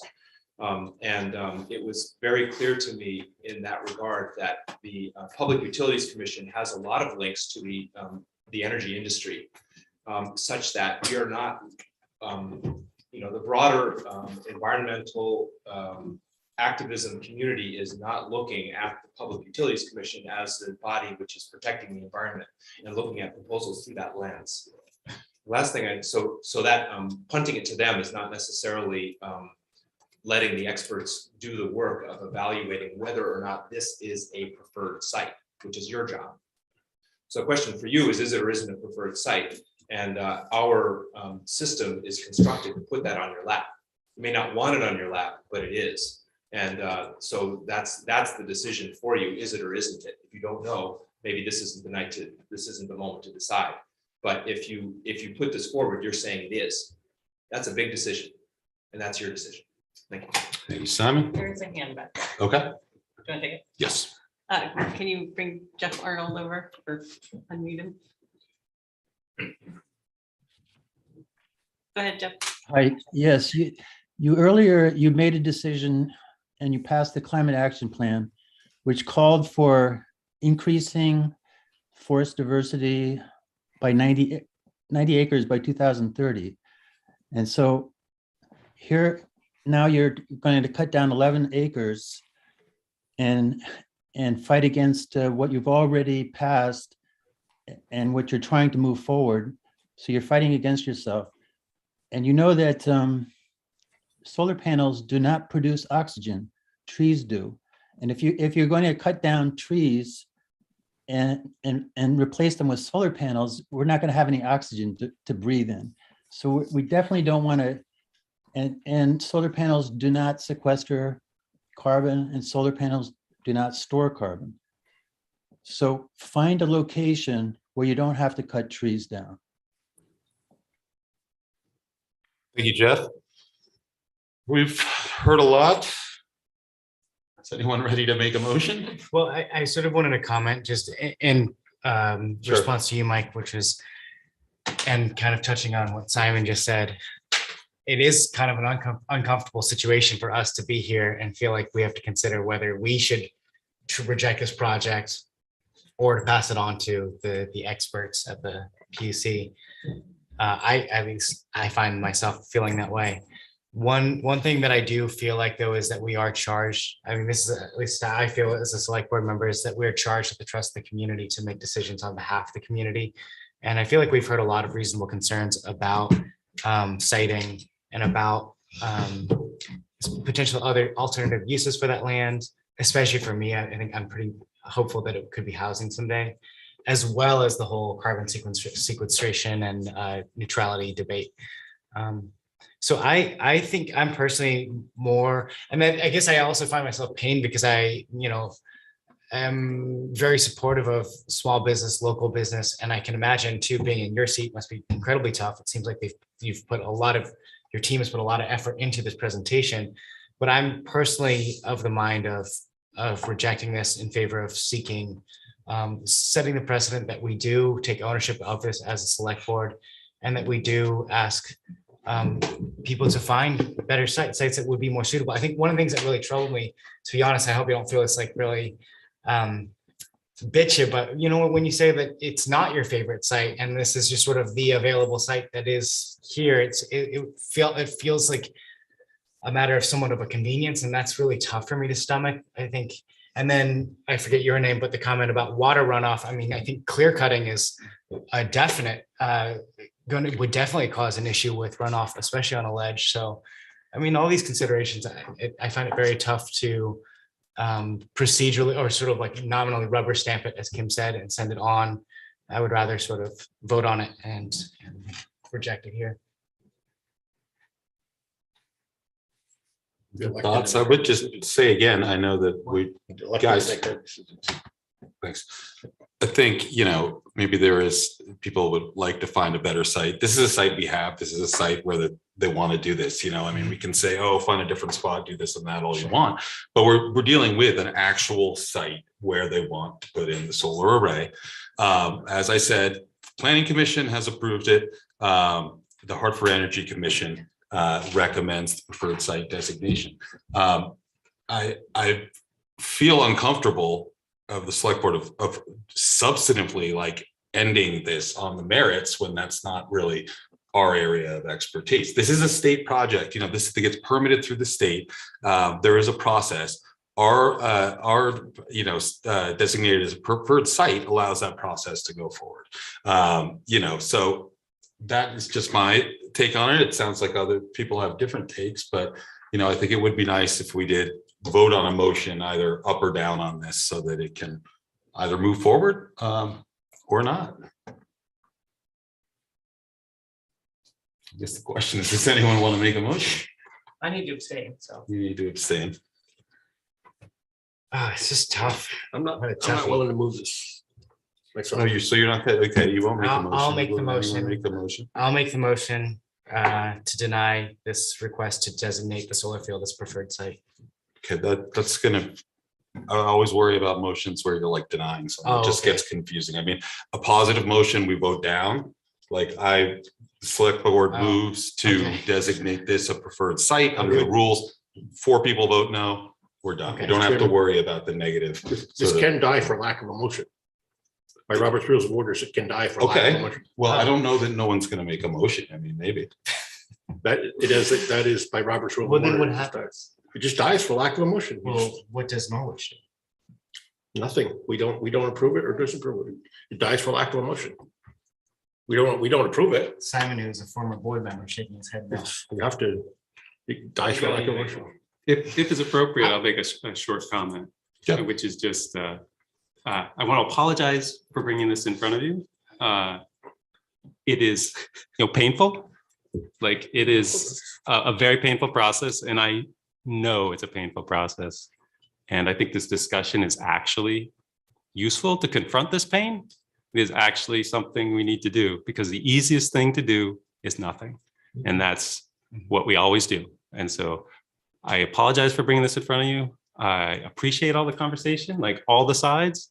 I hear a lot of let's do nothing and let's push it into the future. But I also completely understand that point of view and am accepting of that vote. But I did bring this up on purpose to force this conversation. This is a conversation we should have. We should consider the fact that, we produce very little electricity in Vermont, and we often choose to do nothing. And I'm not going to be hurt either way with how we vote. I think the conversation is important, and I'm sorry for the pain. It's been an hour and a half of pain, really. But I think it's important to confront it, and I appreciate all your time and your input. Okay. And I think that's much appreciated, Troy. I don't think of whichever action we take. I don't think of it as doing nothing. I mean, we are, if we are strictly following the town plan and the climate action plan, then this is not a suitable site for a preferred solar site for array. I mean, like, this is basically us not making an exception. It is not keeping in, I mean, the town plan, the climate action plan is about increasing canopy. It's not, it is also increasing renewable energy, but it is also increasing the tree canopy and not decreasing it. So my personal opinion is that this is not doing nothing. It would be not making an exception. Or rather conforming to the climate action plan and the town plan. Mr. Chair, I'd like to make a motion. Sure. To approve the solar field as a preferred site for Norwich Solar on Christian Street. Enough, we think, or is that? I think to approve the letter of support. Oh, to approve I would like to move to approve the letter of support to designate the solar field as preferred site for Norwich Solar on Christian Street. Okay, do I have a second? I'll second. Okay, Mary, sounds like we'll maybe do a roll call on this one. So discussion. The discussion, yeah, go ahead. So it's not proper for you to vote no if you made the motion. We need to have a motion. Go ahead, but for you to make. Time out, guys. Time out before I fall asleep. You can do two other motions. Oh. You can table this, which would be to set aside the business in hand to consider later in the meeting. Please don't take me up on that offer, or at another time. So you can make a motion to table the discussion until the next meeting or a future meeting. And you can make that motion and you all can vote on that motion. Okay, But that probably would give you all a nice epilogue to this movie. And what about this issue, this procedural issue that Lanny brought? Can I vote against a motion, a positive motion that I made? Can. My understanding is no, but I've Yeah. never, that's a good question that I've never really actually thought about. Simon, yeah. It is consistent with both Robert Rules of Order and Hartford's practice to disallow the maker of a motion to vote against it. And in so saying, I would also just like to add that a negative emotion is just fine. No, I'm not saying there's anything no procedurally procedural- wrong there's with no it. procedural It's problem just, with saying, it I would gets like to move confusing when you To vote on it. deny. Okay. That is a positive motion because it represents I see. positive action that the board would take. Thank you. So you So have do you Then I want to would like to withdraw your withdraw, I motion? would like to withdraw that last motion. Sorry, Lana. Does anyone want to make a motion either to designate this as preferred or to table this for a future meeting? Lanny? Mr. Chairman, I'd like to make a motion. We deny this as a preferred site.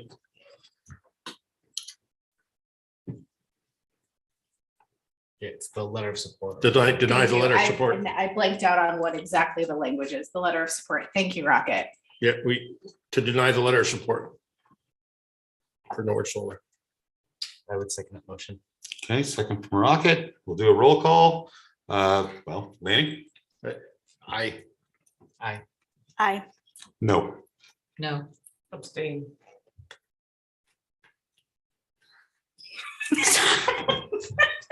Sorry, Kim, they did that when you weren't looking and it's 3-3. I was looking at Robert's rules. I, That looks like it's split, so I would guess. it's not that- split. No, It's not. 4-2. 4-3. Oh, that's right. It's Well, 4-2. one abstention. 4-2, 4-2. because Dan abstained, Okay, so passed.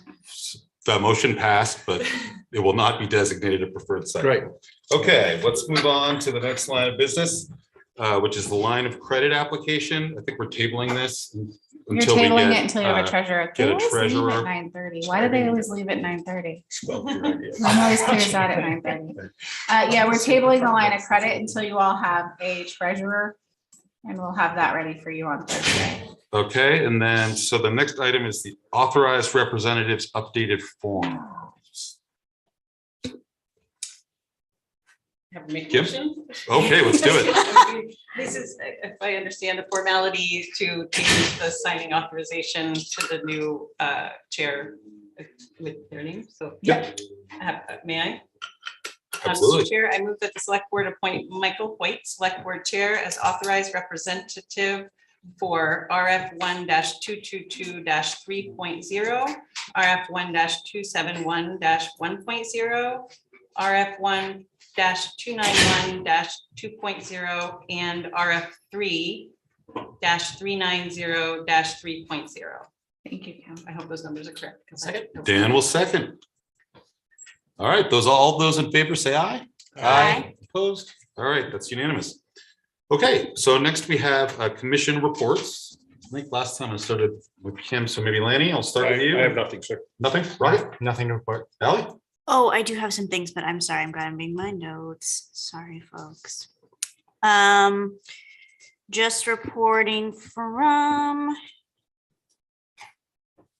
Resilient Hartford. This was in our significant activity report, but just reminding folks that the Parks and Recreation Commission approved the design plan for the Clifford Park Food Forest. Yay. Okay. Resilient Hartford also has scheduled a spring planting for phase 2 of the Clifford Park Food Forest. That's going to be Saturday, April 30th from 9 to noon. So if you're interested in being a part of that planting or would like to learn more, you can contact one of our planners, Matt Osborne. A working group was formed to continue planning the Harvest Festival.